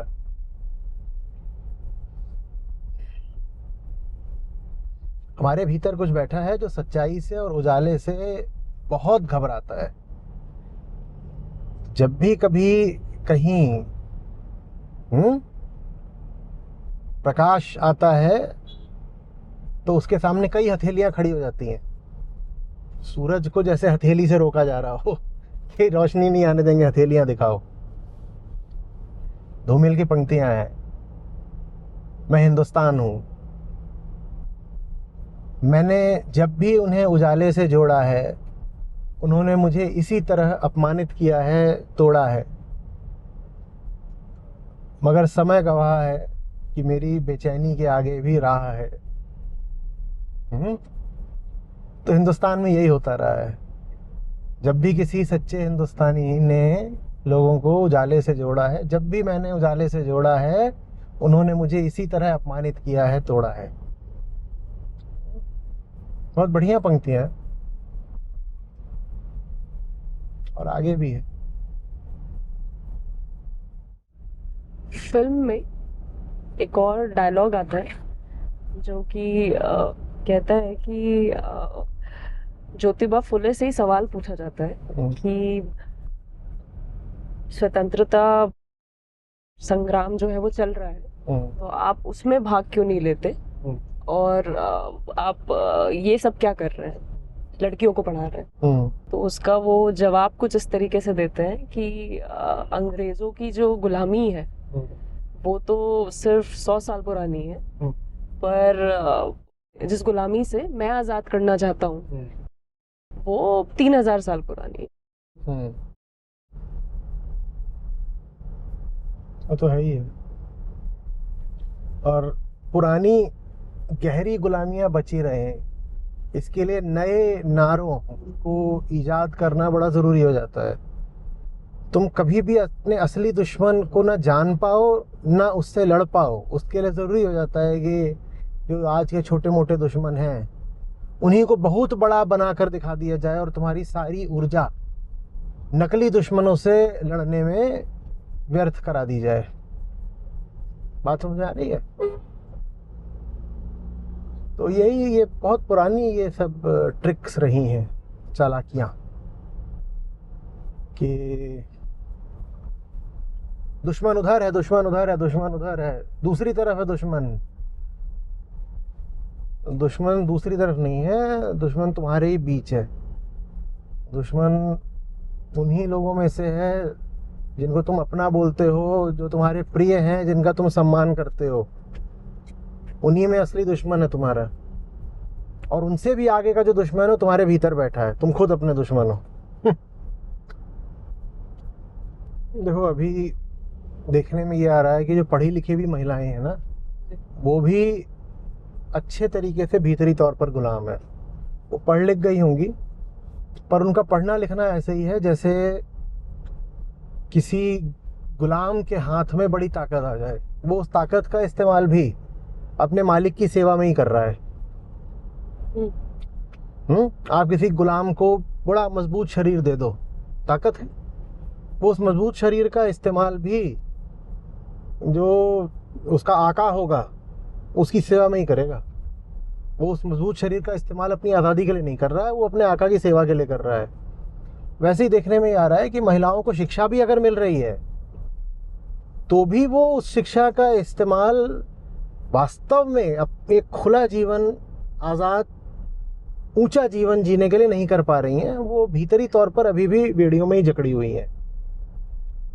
तो यहाँ फिर आपको उपनिषद याद आते हैं जो कहते हैं कि देखो, विद्या और अविद्या दोनों ज़रूरी हैं। अविद्या माने ये जो बाहरी सब ज्ञान होता है, अगर ये भी ज़रूरी होता है लेकिन ये पर्याप्त नहीं होता, तुम्हें विद्या चाहिए। विद्या माने खुद को जानना, हमारे भीतर कौन सी मान्यताएं रूढ़ियाँ बैठी हुई हैं, हमारे भीतर हम खुद ही अपने दुश्मन कैसे बनकर बैठे हुए हैं, ये सब जानना, आत्मज्ञान, ये विद्या है। जब विद्या अविद्या दोनों होते हैं तब जा करके मुक्ति मिलती है, तब जा करके जीवन आप स्वतंत्र जी पाते हो। एक और क्योंकि आपके भीतर लगातार ये फीड किया गया है धर्म के नाम पर, रिलीजन के नाम पर, कि ये जितनी भी बेसिकली ऑपरेशन हुआ है वो उसी एक तरीके से अम्ब्रेला के अंडर हुआ है, रिलीजन के अम्ब्रेला के अंडर हुआ है। और लगातार आपको ये बताया गया है कि ये सेक्रेड है, ये चीजें सेक्रेड है। तो कई बार मैं ऐसा भी पाती हूँ कि जो महिलाएं एक तरीके से इनको अपोज करती हैं, कहीं ना कहीं उनकी लाइफ से इस चीज को हटाने के चक्कर में जो एक सेक्रेडनेस भी होती है ना, एक तरीके से जैसे आप ट्रुथ कहते हैं, वही मतलब है कि आपने मनुस्मृति के साथ साथ उपनिषदों को भी उठा के फेंक दिया बाहर। हाँ, तो ये तो हो ही रहा है। और ये जो हमारी तथाकथित लिबरल वर्ग की महिलाएं हैं, ये मूर्खता वो ज्यादा करती हैं। उनको लगता है जितना कुछ पुराना है वो सब सड़ा गला है, वो सब मनहूस है, और उसी से महिलाओं का ऑपरेशन हुआ है। तो वो कुछ पढ़ने की भी ज़रूरत नहीं समझती हैं, जो कि अपने आप में अशिक्षा की निशानी है कि आप किसी चीज़ को रिजेक्ट कर रहे हो बिना उसको समझे। ये किसी एजुकेटेड माइंड के लक्षण तो लग नहीं रहे। तो वो क्या करती हैं कि वो मनुस्मृति के साथ साथ भगवत गीता को भी उठा के फेंक देंगी बाहर। वो कहेंगे, उनको अगर बोलो कि उपनिषद हैं, पढ़ो उपनिषद, तो उनको लगता है उपनिषद भी ऑपरेसिव डॉक्यूमेंट्स हैं। कहते हैं ये भी पैट्रियार्की वाली ही बात है, इसमें भी पैट्रियार्की है। कौन से श्लोक में पैट्रियार्की है, कहाँ है, तुमने पढ़ा भी है? तो ये चीज़ में जो अपने आप को लिबरल, वोक, इमेंसिपेटेड बोलती हैं महिलाएं, ये मैं उनसे सविनय निवेदन करूँगा कि सेल्फ नॉलेज के बिना, आत्मज्ञान के बिना कोई इमेंसिपेशन नहीं हो जाता। बाहर की जानकारी ले लेना, इतिहास में क्या हुआ, समाज में क्या चल रहा है, मनोविज्ञान में क्या है, ये सब जानकारी लेना बहुत अच्छी बात है, बहुत ज़रूरी बात है, लेकिन ये पर्याप्त नहीं है, not sufficient. Knowing your self, self knowledge वो बहुत ज़रूरी है, और अध्यात्म का पूरा क्षेत्र उसी लिए होता है। आप जो लोक धर्म है और अध्यात्म, आप इन दोनों में विवेक से भेद नहीं कर पा रही हैं, आप इनको कॉन्फ्लेट कर रही हैं। आपको लग रहा है एक ही तो बात है। जैसे कहा कि मनुस्मृति और वेदांत आपको एक ही बात लगती है, और ये दोनों दो विपरीत ध्रुव हैं, लेकिन आप शायद खुद ही चूंकि पढ़ना नहीं चाहते अपने बायसेस के कारण, तो फिर आपको पढ़ना होगा ट्रू लिबरेशन। आप तो लिबर्टी वाले लोग हैं ना, लिबर्टी होनी चाहिए, हम लिबरल हैं, लिबरलिज्म इन सब से आगे होता है लिबरेशन। और लिबरेशन की जो बात है वो दूसरों से तो लिबरेट होना ही है, खुद से भी लिबरेट होना है और खुद से लिबरेट होना है तो फिर गीता, उपनिषद, वेदांत ये बड़े सहायक होते हैं। Liberation is not just about putting away the external oppressor, it is about realizing that you are your own oppressor because you do not know who you are. तो सर, ज्योतिबा फुले ने कास्ट और जेंडर ऑपरेशन दोनों को ही challenge किया था। तो ये जो पूरा एक एक्ट था, ये क्या सिर्फ एक सोशल रिफॉर्म था या फिर इसका जो आधार था वो एक स्पिरिचुअल एक्ट था? असली सोशल रिफॉर्म बिना स्पिरिचुअल फाउंडेशन के हो ही नहीं सकता, क्योंकि सोशल रिफॉर्म माने क्या, सोसाइटी माने क्या, हम सब आपस में रहते हैं और एक दूसरे से कैसे व्यवहार करते हैं, एक दूसरे को कैसे देखते हैं, एक दूसरे के प्रति क्या मान्यता रखते हैं, यही समाज है। तो माने इंसान और इंसान का रिश्ता समाज कहलाता है, ठीक है। और इंसान को दूसरे इंसान से कैसा रिश्ता रखना है वो तो अध्यात्म ही तय करेगा ना। आप अपने आप को जो सोचते हो, आपका खुद को लेकर जो सेल्फ कॉन्सेप्ट है, वही तय कर देता है कि दूसरे से आपका रिश्ता भी क्या होगा।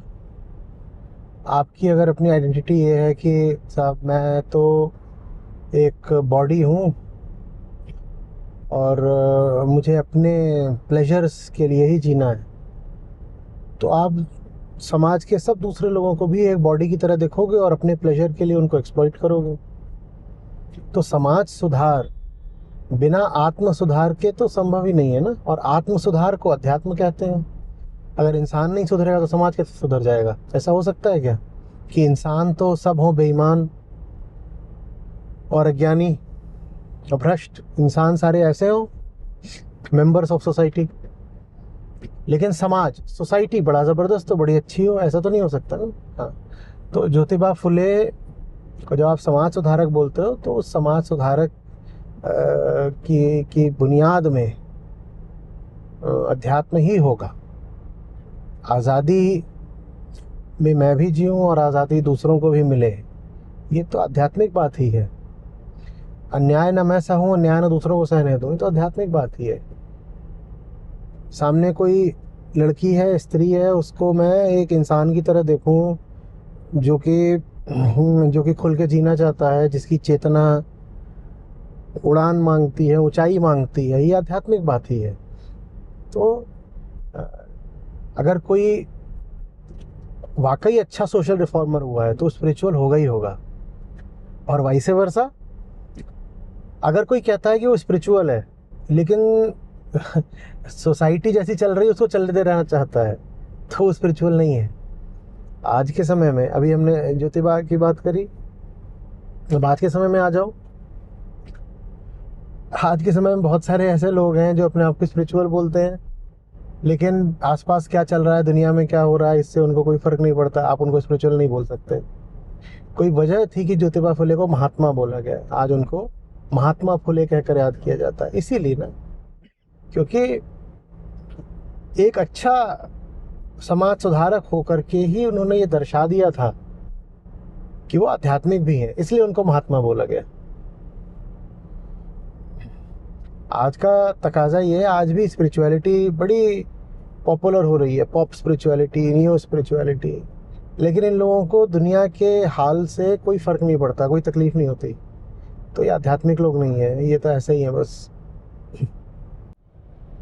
एक्चुअली अध्यात्म की मन में छवियां इतनी ज्यादा गहरी बैठ गई हैं कि जब हम ज्योतिबा फुले को देखते हैं या फिर हम पूरा का पूरा फ्रीडम स्ट्रगल देखते हैं भारत का, तो उसको देखने में लगता ही नहीं है कि ये एक आध्यात्मिक घटना है। लाइक फॉर एग्जाम्पल, जैसे बहुत बार कोट किया जाता है भगत सिंह को भी कि उनकी किताब का नाम ही था कि why I am an atheist. तो अध्यात्म और एक तरीके से रिफॉर्म मूवमेंट्स या रिवॉल्यूशनरी अलग अलग करके देखा जाता है। हाँ, नहीं, अलग नहीं है। भगत सिंह को मैं बार बार बोलता हूँ, वो सच्चे अर्थों में एक आध्यात्मिक युवा थे, ठीक है। अपनी ये कुर्बानी दे देना एक अपने से बहुत ऊंचे और आगे के लक्ष्य के लिए, उसके लिए जान दे देना, ये आध्यात्मिक बात है। क्या रोटी के लिए लड़ाई करना हाँ। ये आध्यात्मिक बात है? सिर्फ अपनी रोटी के लिए लड़ाई करना आध्यात्मिक बात नहीं हो सकती। अपनी रोटी के साथ साथ दूसरों की रोटी भी जुड़ी हो तो आध्यात्मिक बात हो गई। क्योंकि हमारी जो डिफ़ॉल्ट टेंडेंसी होती है सेल्फ सेंटर्डनेस की, स्वार्थ की। दूसरों की बहुत परवाह करना हमारी कंडीशनिंग, हमारी प्रोग्रामिंग में होता नहीं है। और अध्यात्म का मतलब ही होता है अपनी प्रोग्रामिंग को तोड़ना। तो जो अपने साथ दूसरों की परवाह कर ले गया वो आध्यात्मिक है। एक तरीके से जब ब्रिटिशर्स आए इंडिया में और उनके अपने कुछ कल्चर्स थे या उनके अपने कुछ उन्होंने तरीके से चीजें लागू करी भारत में, समाज में, जिसका बदलाव उन्हें देखने को मिला। और वो भी एक तरीके का चैलेंज था जो ऑलरेडी पहले से भारतीय प्री कंडीशन माइंड था। तो अभी आपने जैसे कहा कि जो कुछ भी हमारी कंडीशनिंग को तोड़ता है वो भी तो वहां पर कंडीशनिंग टूट ही रही है एक तरीके से। कि जो ब्रिटिशर्स हैं, आपने बात अभी बोली थी कि जो कुछ भी हमारी कंडीशनिंग को तोड़ता है वो अध्यात्म होता है। तो कि जब ब्रिटिशर्स भी आए या कोई भी एक बाहरी तत्व आता है जो कि आपकी कंडीशनिंग से मैच नहीं करता है, तो वो भी तो आपकी एक तरीके से कंडीशनिंग तोड़ता ही है। पर अगर तो क्या वो भी आध्यात्मिक है? वो अपनी ओर से आध्यात्मिक तब है जब वो आपकी कंडीशनिंग अपने स्वार्थ के लिए नहीं तोड़ रहा। अंग्रेज यहाँ पर कुछ काम निश्चित रूप से ऐसे करके गए हैं जो भारत के लिए अच्छे साबित हुए। उदाहरण के लिए उन्होंने महिलाओं के पक्ष में और दलितों के पक्ष में प्रोग्रेसिव नियम कानून बनाए, या उन्होंने पोस्टल सर्विसेज और रेलवे शुरू करी, ये सब तो भारत के लिए अच्छा था। रोड भी बनाई, पुल भी बनाए, एजुकेशनल इंस्टीट्यूशंस भी उन्होंने कुछ बनाए, तो अच्छा था। लेकिन वो सब उन्होंने अपने स्वार्थ के लिए करा, ठीक है। तो वो फिर उसको आध्यात्मिक नहीं बोल सकते। आप दूसरे के लिए कुछ कर रहे हो इसलिए कि उससे आपका अपना स्वार्थ भी सिद्ध होता है, तो उससे दूसरे को फायदा हो रहा है, ठीक है, लेकिन वो आपने तो अपने ही स्वार्थ के लिए करा है, तो आपकी तरफ से वो आध्यात्मिक बात नहीं है। हाँ, दूसरे को वो चीज़ अगर ऊंचा उठाती है और दूसरा उस चीज़ को स्वीकार करता है, भले ही उसे स्वीकार करने में तकलीफ हो रही हो, कहता है ऊंचा उठने के लिए मैं स्वीकार करूंगा, तो उसकी ओर से आध्यात्मिक घटना हो सकती है। बात समझ में आ रही है? मैं अपने स्वार्थ के लिए किसी को किताब दे दूं तो मैं तो आध्यात्मिक नहीं हो गया, पर वो व्यक्ति उस किताब को पढ़े और उस किताब में उसे कुछ अच्छी लेकिन अप्रिय बातें मिले और वो कहे मुझे ये बातें अप्रिय लग रही, पसंद नहीं आ रही, फिर भी मैंने स्वीकारूंगा, तो ये उसकी ओर से आध्यात्मिक घटना हो गई। मेरी ओर से तो नहीं थी, उसकी ओर से हो गई।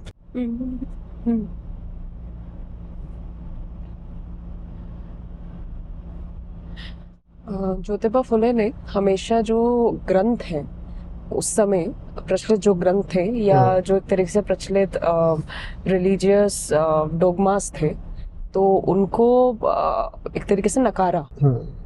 तो किस तरीके का एक स्पिरिचुअल करेज चाहिए होता है जो कि जो होली है या सेक्रेड है उनको क्वेश्चन कर पाए? जो वास्तविक होलीनेस है, जो वास्तविक सेक्रेडनेस है, उसके लिए आपके पास प्रेम, सम्मान होना चाहिए। तब जो नकली होली चीजें आप उन्हें क्वेश्चन कर पाओगे। जो कुछ समाज होली मान रहा है ना, आप भी उसको आराम से होली मान लोगे अगर आपका समाज के साथ स्वार्थ जुड़ा हुआ है। तो प्रश्न ये है कि आपका सत्य के साथ प्रेम गहरा है या समाज के साथ स्वार्थ गहरा है। अगर सत्य के साथ प्रेम गहरा होगा तो समाज ने आपको जो फर्जी होलीनेस दी होगी और फर्जी सेक्रेडनेस खड़ी करी होगी, आप वो सब ध्वस्त कर दोगे। आप कहोगे कि तुम्हें कोई चीज़ लगती होगी सेक्रेड, पवित्र, होली, मैं नहीं मानता। क्यों? इसलिए नहीं कि मुझे पवित्रता से समस्या है, इसलिए क्योंकि मैं वास्तविक पवित्रता से प्रेम करता हूँ, सम्मान करता हूँ। मेरे बात जैसे भगत सिंह कह रहे हैं ना, वाई एम एन एथीस्ट, वो कह रहे हैं कि जो धर्म तुम मानते हो और जो तुमने काल्पनिक सब रचनाएं करी हुई हैं ईश्वर वगैरह की, मैं उनको नहीं मानता। मैं इस अर्थ में एथीस्ट हूँ। क्यों? क्योंकि मैं सचमुच सम्मान देता हूँ सत्य को। मेरी सत्य के प्रति निष्ठा है, इसलिए मेरी झूठे धर्म के प्रति निष्ठा नहीं है। तो झूठे धर्म से टक्कर वही ले पाएगा जो वास्तव में सच्चा धार्मिक होगा। वो कहेगा चूंकि मेरे मन में सच्चे धर्म के प्रति प्यार है, तो इसलिए जो भी झूठी बातें हैं, झूठा धर्म है, मैं इसको ठुकराता हूँ, मुझे डर नहीं लगता। वो स्पिरिचुअल करेज है जो तुमने अपने सवाल में कही। स्पिरिचुअल करेज प्यार से आती है, सच्चाई के प्रति प्यार, सच्चाई के प्रति, अपनी संभावना के प्रति, अपनी मुक्ति के प्रति, जीवन में जो कुछ भी ऊंचा और सुंदर है उसके प्रति। अगर उन सब के प्रति प्यार है तो बाकी सब जो गड़बड़ चीजें हैं, ओछी चीजें हैं, उनको आप ठुकरा लोगे। प्रेम साहस दे देता है।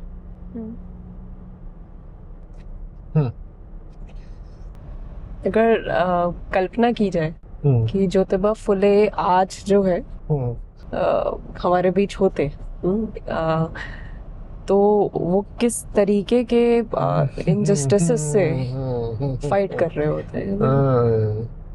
बातचीत जैसे जैसे अंत में पहुंच रही है, प्रश्नों में गहराई बढ़ती जा रही है। बढ़िया, बहुत अच्छा सवाल है। बहुत अच्छा सवाल। 2-3 चीजें होती हैं आज जिनसे वो जरूर संघर्ष करते। पहला, पर्यावरण। जैसे उन्होंने दलितों और महिलाओं के अधिकारों के लिए संघर्ष करा, आज वो प्राणियों, पशुओं, पक्षियों की प्रजातियों के अस्तित्व के लिए संघर्ष करते हैं। क्योंकि बात तब तो ये थी कि कोई है जिस पर अत्याचार हो रहा है, और बात आज ये है कि कोई है जिसका अस्तित्व ही मिटाया जा रहा है, उसकी प्रजाति ही विलुप्त कर दी जा रही है। एक्सटिंक्शन रेट पता है ना कितना है? रोज 100 प्रजातियां विलुप्त हो रही हैं। और ये नेचुरल नहीं है, ये आर्टिफिशियल है, मैन मेड है, ये हम कर रहे हैं। तो आज अगर महात्मा फुले होते तो इसके खिलाफ खड़े होते। ये क्यों है? दूसरा, जो आज सबसे बड़ा भेद है, अंतर है, वो है अमीर और गरीब के बीच में। उस समय में भी 1850 1870 में भी दुनिया में उतनी इनइक्वालिटी नहीं थी जितनी आज है। तो जो आर्थिक असमानता है अमीर और गरीब के बीच की, ग्लोबल नॉर्थ और ग्लोबल साउथ के बीच की, आज अगर महात्मा फुले होते तो उसके खिलाफ खड़े होते। और आज अगर महात्मा फुले होते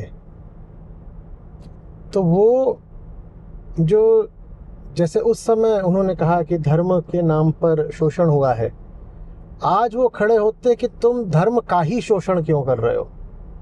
उस समय वो धर्म के नाम पर शोषण से लड़े थे, आज वो धर्म के ही शोषण से लड़ जाते, क्योंकि आज धर्म का ही शोषण हो गया है। धर्म का ही अर्थ कुछ से कुछ बना दिया गया है। तो इसके अलावा उन्होंने काम करा था दलितों महिलाओं के लिए, लेकिन दलितों महिलाओं की हालत आज भी कोई बिल्कुल संतुष्टि की तो नहीं हो गई है। तो वो तो जो उनका काम का क्षेत्र था उसको तो आगे बढ़ाते ही रहते। यदि वो आज होते और वो आज की महिला से मिलते तो तो क्या बोलते? जी, बोलते देख, आज़ादी बड़ी बात होती है ना, गुलामी नहीं करनी है। उन्होंने अपनी किताब का नाम ही दिया था गुलामगिरी, क्योंकि गुलामी से उनको बड़ी समस्या थी। और ये गुलामी नहीं करनी है। और अगर आज़ादी सचमुच चाहिए तो सिर्फ बाहरी आज़ादी से काम नहीं चलेगा, आज़ादी भीतर भी होनी चाहिए। वो आज की महिला से कहते हैं कि भीतरी आज़ादी का भी ख्याल कर ले। तुझे दबाने वाला आज बाहर नहीं है शायद मौजूद उतना, पर तेरा शोषण करने वाला आज तेरे भीतर ही बैठा हुआ है। जिसको तू अपनी मान्यताएं, धारणाएं, अपने संस्कार बोलती है, वही तेरा शोषण कर रहे हैं। जिसको तू गुड लाइफ समझती है, हैप्पी लाइफ समझती है ना, तेरी गुड हैप्पी लाइफ का, तेरी आइडियल लाइफ का वो कॉन्सेप्ट ही तेरा शोषण कर रहा है, ये कहते हैं। लेकिन एक तरफ मतलब उन्होंने जो किया उस समय, जो कदम उठाया सारे रेजिस्टेंस के against, and that change the entire course of direction for women at least. And उसके बावजूद चाहे ज्योतिबा फुले हो, सावित्रीबाई फुले हो या फातिमा शेख हो, इनको हम मेन स्ट्रीम में उस तरीके से नहीं हमें पढ़ाया जाता है या हमारी आंखों के सामने लाया जाता बार बार। और जबकि इनकी जगह जरूर किसी और चीज ने ले ली है। तो इनके बारे में इतिहास में पढ़ाया क्यों नहीं जाता? जी नहीं, सिर्फ इतिहास नहीं। हाँ। अब जैसे अगर एक फुले मूवी भी आई है, हाँ। तो मीडिया में ये चर्चा क्यों नहीं होनी चाहिए, या न्यूज़पेपर्स में, आर्टिकल्स में ये चर्चा क्यों नहीं होनी चाहिए? पीछे देखो, सच्चाई देखो तो मानना पड़ेगा कि हमारे अतीत में, इतिहास में बड़ी गड़बड़ रही है। तो फिर हम जो बार बार राग अलापते हैं ना, स्वर्णिम अतीत, गौरवशाली इतिहास, उसमें समस्या आ जाएगी। तो इसलिए हम ये देखना ही नहीं चाहते कि पीछे हम कैसे हालातों और बाधाओं से होकर गुजरे हैं, कि बीच में स्थितियाँ कितनी ज़्यादा विभत्स थीं, और बीच में नहीं, कई शताब्दियों तक कैसी दुर्दशा थी। जब मानोगे कि भारी दुर्दशा थी, तब फिर उनके प्रति सम्मान भी उठेगा जिन्होंने तुम्हें उस दुर्दशा से बाहर निकाला है। लेकिन मानोगे दुर्दशा है तो स्वयं को जिम्मेदार भी मानना पड़ेगा। और मानोगे दुर्दशा है या रही है दुर्दशा, तो जो खोखला तुम स्वाभिमान लेकर घूम रहे हो, उस स्वाभिमान को भी त्यागना पड़ेगा। और स्वाभिमान के साथ अहंकार जुड़ा होता है। तो अहंकार नहीं अपने आप को झुकाना चाहता, तो वो नहीं मानेगा कि भारत में स्त्रियों की, दलितों की ऐसी दुर्दशा थी। असल में स्त्रियों दलितों की क्या दुर्दशा थी? जिन्हें हम शूद्र कहते हैं, ओबीसीज, वो आबादी का 40 से 50% है। 10-12% एससी और एसटी हैं, जिनको अछूत कहा गया, अनटचेबल कहा गया। तो 70% तो यही हो गए। और बाकी 30% में भी आधी स्त्रियां हैं। तो माने 85 से 90% लोगों की दुर्दशा थी। तो भारत के किसी वर्ग की दुर्दशा की बात नहीं हो रहा है, हम समूचे भारत की दुर्दशा की बात कर रहे हैं। अगर 90% भारत की दुर्दशा थी, तो माने पूरे भारत की दुर्दशा थी। अब ये मानना हमारे स्वाभिमान को बड़ी चोट पहुंचाता है कि हमने अपने राष्ट्र का ये हाल कर रखा था। तो हम आंख मूंद लेना चाहते हैं, हम ऐसा अभिनय करना चाहते हैं कि जैसे बस सब कुछ बड़ा अच्छा था हमारे अतीत में। बहुत लोग हैं जो आकर कहते हैं, पता है, सती प्रथा ऐसी कोई चीज थी ही नहीं। सती का तो अंग्रेजों ने एक आविष्कार कर दिया ताकि भारतीयों को नीचे दिखाया जा सके। लेकिन जो लोग, जो समुदाय, जो देश अपनी पुरानी गलतियों को स्वीकार नहीं करता, वो अपनी पुरानी गलतियों को फिर दोहराता है। हम बेसिकली आज भी बदलना नहीं चाहते। हम आज ही बदलना नहीं चाहते। हम वही पुराना चक्र, गलती का, भूल का, शोषण का, अन्याय का, कहीं ना कहीं हम वो जारी रखना चाहते हैं। इसीलिए हम अपनी पुरानी गलतियों को देखना ही नहीं चाहते, और उन गलतियों को जिन्होंने सुधारा, हम उनको सम्मान नहीं देना चाहते। ये खतरे की बात है। इससे पता चल रहा है कि आज भी हमारी नीयत कुछ बहुत अच्छी है नहीं। मैं काफ़ी सरप्राइज थी ये देखने में कि जो थिएटर था, एक तो पहली बात शोज बहुत कम थे, एंड बुक माई शो पे जनरली और बहुत कम पैसे के जो थे वो टिकट्स थे। 100 रुपये, 200 रुपये, 300 रुपये, इनसे ऊपर के ज़्यादातर टिकट्स अवेलेबल भी नहीं थे, और शोज बहुत जल्दी जल्दी कैंसिल भी हो रहे थे। काफ़ी मुश्किल से ये वाला शो का भी स्लॉट मिला था। एंड इवन हॉल के अंदर ज्यादातर जो सीट्स थी वो खाली थी, जबकि भारत की आधी आबादी महिलाओं की है, और जिनके बारे में ये मूवी है वो उन्होंने मतलब यदि किसी के प्रति आपका ऋण है तो वो ज्योतिबा फुले के प्रति है। और उनके ऊपर यदि कोई मूवी बनती है, पहली बात तो एंड उसमें महिलाएं ही नहीं मौजूद हैं वहां पर उनको देखने के इस लिए। देश की सब पढ़ी लिखी महिलाओं को महात्मा फुले का एहसान मानना चाहिए। लेकिन उन्हें शायद नाम ना पता हो, जिन्हें नाम भी पता है तो ये ठीक है, हो गया थोड़ा बहुत कुछ ऐसे ही है। सही कहा, फिल्म देखने भी नहीं गई और इधर उधर की कोई फिल्म हो।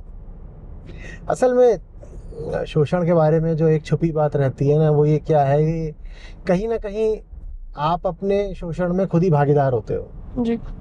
ठीक है, और वो इसी बात से पता चल रहा है ना भाई, आपको अगर वाकई अपने शोषण से समस्या होती तो आप उसके प्रति कुछ प्रेम भी दिखाते, कुछ अनुग्रह, कुछ ग्रेटिट्यूड भी दिखाते, जिसने आपको फिर बचाया, बाहर निकाला। आपको अगर उसके प्रति ग्रेटिट्यूड नहीं है तो इसका मतलब ही यही है कि आपको अपने शोषण से फिर समस्या भी नहीं है, और जब शोषण से समस्या नहीं है तो शोषण चलेगा, एक्सप्लॉइटेशन चलता रहेगा। आज भी चल ही रहा है, अलग तरीकों से चल रहा है।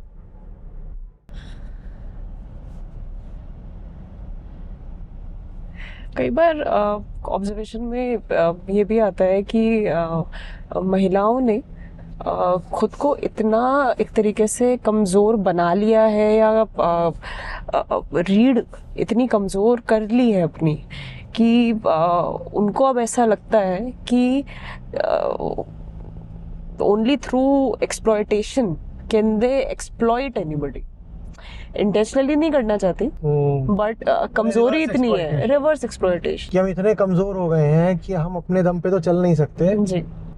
तो चलो अब हम भी दूसरों को एक्सप्लॉइट करते हैं जी, और वो तभी संभव है जब आप पहले खुद अपना एक्सप्लॉयटेशन कर पाओ। हाँ, वो तो है। अदरवाइज देखो, spirituality is about health, it is about neither remaining weak nor weakening the other. खुद भी स्वस्थ जीऊंगा और तुझे भी स्वस्थ करूंगा, ये अध्यात्म होता है। जी। तो पर स्वस्थ होते ही जो आपने बहुत सारे अपने स्वार्थ यहाँ वहां से आपकी जिनकी पूर्ति हो रही होती है वो कटते चले जाते हैं, छूटते चले जाते हैं। पर स्वास्थ्य की बात ही यही है ना कि उसके साथ ताकत भी आती है। स्वस्थ होते जाते हो तो बैसाखियां छूटती पर जाती पहले हैं। डर आता है। हाँ, डर आता है, पर ताकत आ गई है ना। आप स्वस्थ हो गए तो आपकी बैसाखी छूट गई, क्रचेस पर आप पहले चलते थे तो एक सेकंड को हो सकता है बुरा लगे कि अरे मेरी बैसाखी चली गई, पर आप स्वस्थ हो गए, आपको बैसाखी की अब जरूरत ही नहीं है। वो जो आपके पुराने सहारे थे या सपोर्ट सिस्टम्स थे वो आपसे हट जाते हैं, और ये अच्छी बातें हट जाते हैं क्योंकि अब आपको उनको जरूरत नहीं है उनकी, आपको तो अच्छी बात है। यदि फिर से वही जो मैंने आपसे आपके सामने सवाल रखा था कि ज्योतिबा फुले जो है या फिर इवन बाबा साहब अम्बेडकर यदि आज आते हैं, आज यहाँ होते हमारे बीच, फिजिकली होते और वो महिलाओं को देखते और वो महिलाओं का फीमेल लेबर पार्टिसिपेशन रेशियो देखते तो भारत में बहुत कम है और बढ़ने का नाम नहीं ले रहा, कम हो जाता है और ज्यादा बीच में। तो कुछ नहीं, तो कहते यही कि हमने अपनी इतनी मेहनत इसलिए थोड़ी करी थी, हमने जान इसलिए थोड़ी दी थी कि तुम एक तरह के शोषण से निकल के दूसरे तरह के शोषण में चली जाओ। हमने तुम्हारी आज़ादी की कोशिश करी थी, हमने ये थोड़ी चाहा था कि तुम अपनी आज़ादी का सौदा कर लो। पहले तुम्हारी आज़ादी तुमसे छीनी जाती थी, अब तुमने अपनी आज़ादी को ट्रेड कर लिया है, उसका सौदा कर लिया है। दोनों ही हालत में तुमने अपनी आज़ादी छोड़ दी है। कोई तुमसे पहले छीन लेता था ज़बरदस्ती, आज ज़बरदस्ती वाली बात नहीं है क्योंकि लीगल प्रोटेक्शन है और बहुत सारी सोशल जो निगाह है वो भी बदली है। तो आज आपकी आज़ादी को ऐसे छीनता नहीं है तो आप खुद ही उसको बेच देते हो कुछ बेनिफिट्स के बदले में। तो उनको दुख होता। वो कहते कि कितनी मेहनत से तुमको कोई चीज़ दिलवाई थी और तुमने बेच दी। वैसे ही जैसे कि मैं मान लो तुम लोगों को कोई गिफ्ट दूं, बहुत मेहनत से गिफ्ट ला करके दूं, हाँ, और तुम उस गिफ्ट को बेच दो किसी बहुत सस्ती चीज़ के लिए। ऐसा सा हुआ है। और गिफ्ट पाने में ना अक्सर ये बड़ा एक खतरा रहता है क्योंकि गिफ्ट आपने अर्न तो करा नहीं है ना, आपको तो गिफ्ट मिला है, आपने उसको कमाया नहीं है। आपकी लड़ाई भी उन्होंने लड़ी है, आपकी लड़ाई किसी और ने लड़ी है आपके बदले, इसीलिए तो वो जो चीज तोहफे में, उपहार में, मुफ्त में मिल जाती है, आप उसकी कदर नहीं करते। आप उसको सस्ता समझ के या तो छोड़ देते हो या बेच देते हो। आधे पौने दामों बेच देते हो। तो इस बात को देख करके इन लोगों को बड़ा दुख होता है कि यार हमने तुम्हारे लिए कितनी मेहनत करी और तुम ये क्या कर रही हो। आपको कैसा लगता है? ऐसा ही लगता है।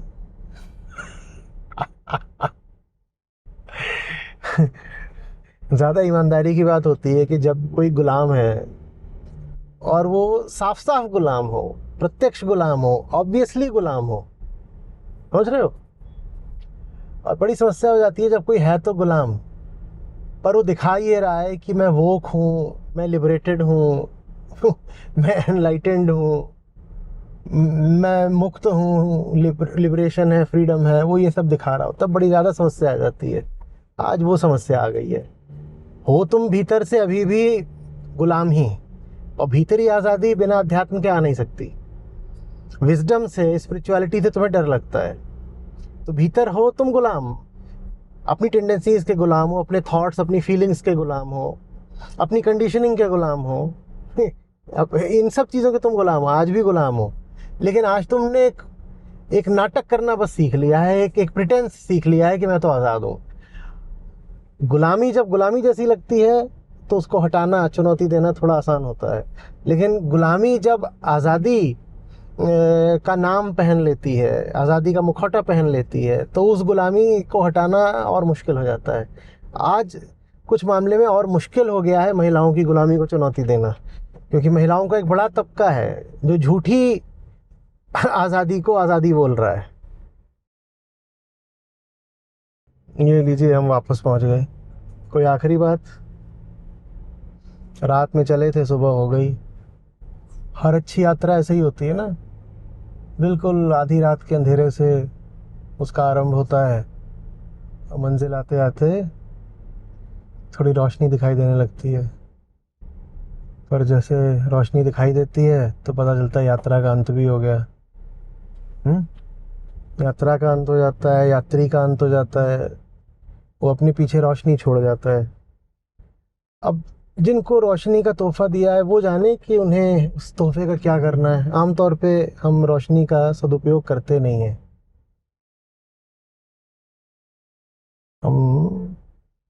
हम अपने ऊंचे से ऊंचे ग्रंथों के साथ खिलवाड़ करते हैं, हम महापुरुषों की बातों को तोड़ मरोड़ देते हैं, उनकी जो लेगेसी होती है उसकी उपेक्षा कर देते हैं। यही सब चलता रहता है। चलो,